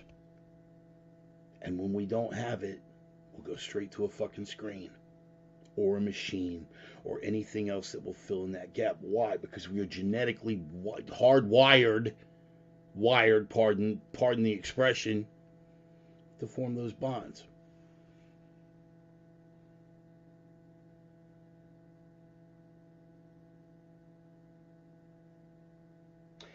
if we lose the best parts of our humanity, this is on the personal level, if we lose the best parts of our humanity, we will be supplanted by mechanical and artificial intelligence, and we will have deserved it.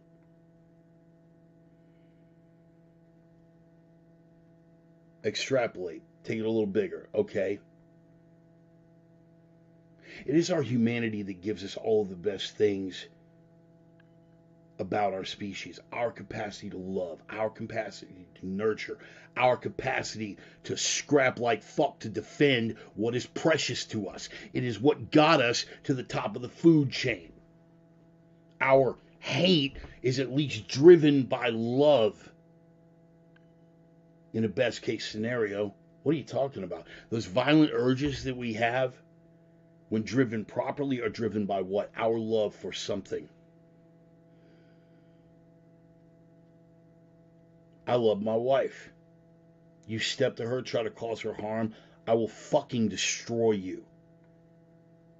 That kind of love. Violence is considered a hateful act, but it's our humanity, its best urgings, to defend what we love.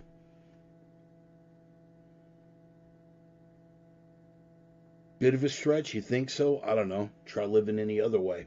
Look what got us to the top of the fucking food chain.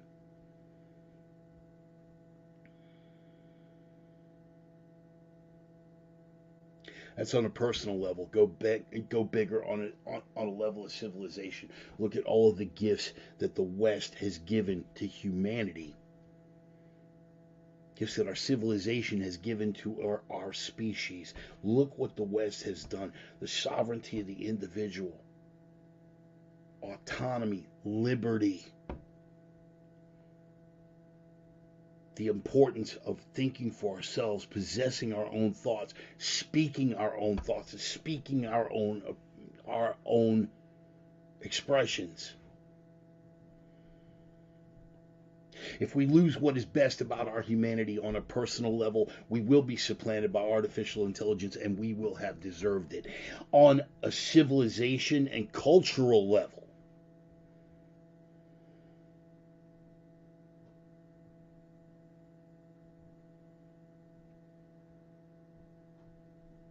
all the gifts that we have given to the species and all the things that look to destroy that very civilization that gave them these gifts. If we lose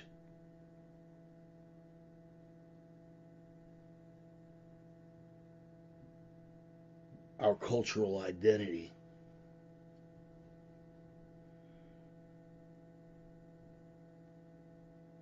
if we let forces outside ourselves dictate to us what is right and good,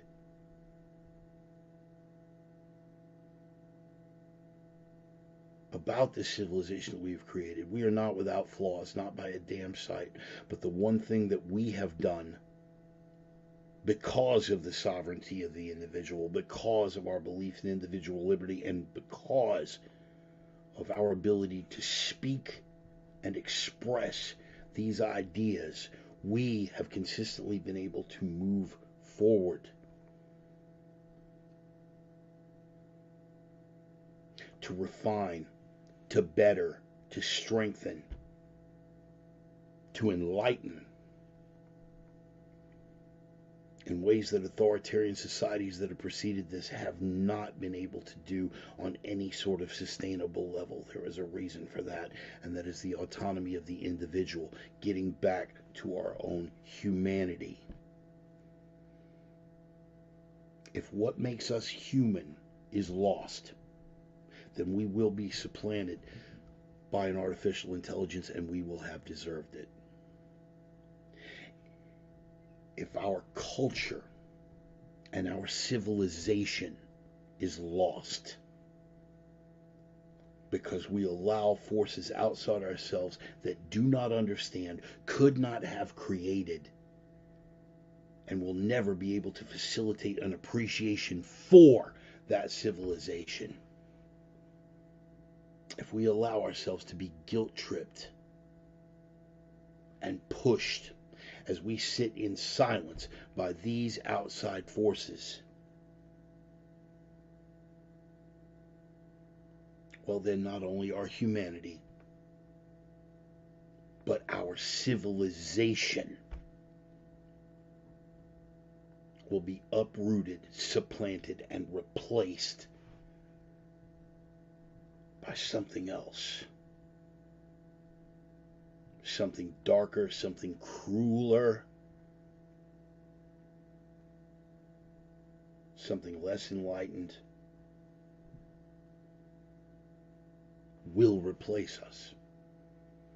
And if we, recognizing the threats at hand, refuse to stand and confront those powers that seek to replace us, we will be replaced.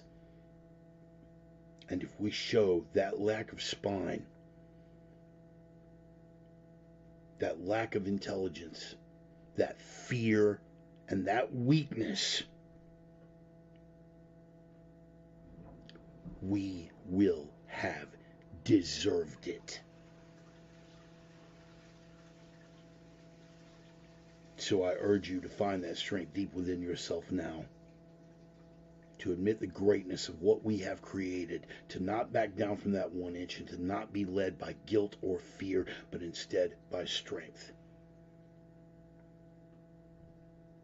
There are those who think that it might already be too late. Okay. If history proves you right, at the very least, we went out with the courage and the strength and the fight and the will with which we came in. I, as an individual, will settle for nothing less. I hope that we, as a civilization, have that same courage. I am the Reverend. That is the gospel. Appreciate you guys being here, indulging a toothless old cripple for another couple hours on a Sunday. I love you guys, man. I really do. I appreciate you being here. Again, this is a labor of love. But I will, as I always do, pass around the little digital collection plate. Hopefully, something that I imparted to you today has changed your worldview or given you some new information, something to work with. And if you do feel like your horizons have been broadened, I'll pass around that little digital collection plate if you want to throw me some coin. I'm on Cash App, I'm on Venmo, I'm on Zelle, I'm on all that good stuff. Facebook Pay, everything else. You know the drill, guys. If you want to toss me a little bit of coin, I would certainly appreciate it. It definitely helps out things around here. But if you can't, I totally get it. We are still living in a Biden economy. We're going to go out with clutch, fortunate son, like we do every Sunday. We're still living in a Biden economy, so I get it. If you can't throw me any coin, that's cool. Here's what you can do for me. Like my girl Holly did, you can pump me up on one of your own social media platforms. Try to broaden the audience a little bit. Get out there and spread the gospel. Just let them know. All my sinner sisters, all my prophets of doom, all my OG Reverends Rangers out there, let them know. It's like, hey, man, there's this toothless, fat, old, crippled crane operator with some opinions that rants and raves for a couple hours every Sunday. I think you might dig it. Check them out. Expands our reach a little bit, makes it easier to get through, man. But here's what you can do for me, barring all of that. This isn't what you just do for me. This is what you do for yourself. You guys have been waiting around, like Mike says, live the three. What are the three? Let me tell you what the three is. It's the three prime directives, and if you've been around for a while, you know them all. They will try to bury you with the noise. The signal-to-noise ratio is all fucked up right now. They will try to bury you with the noise. You have got to be that signal that breaks through the noise. You have got to be legit, relevant information that breaks through that fog. Penetrate straight to the heart of somebody else's mind. Be the signal that breaks through the noise. They will try to bury you with the darkness. They will try to dehumanize you, demoralize you, emasculate you with the darkness. You have got to be that light and the courage to have that light that breaks through the fucking darkness. But above and beyond anything else, and this is the third directive, and this is the iron rule. You've got to be that strength in a world full of weakness. And I don't mean just here. I mean here. You got to have that strength, man, because without the strength, you will not be able to be the signal to push through that noise. You will not have the strength to hold the light that buries that darkness. So be that strength in a world full of weakness. Nothing else will be more important. Live the 3, baby. Live the 3. Signal in a world full of noise. Light in a world full of darkness. Strength in a world full of weakness. I appreciate you guys being here, man. I am the Reverend. That is the gospel. Hopefully brought something to you. Changed things up a little bit. I love you guys, man. Thank you for being here. I will see you next Sunday. In the meantime, between time, get your house in order. Take care of yourselves. Take care of each other. I am the Reverend. See you guys next week. Peace. Take care, guys.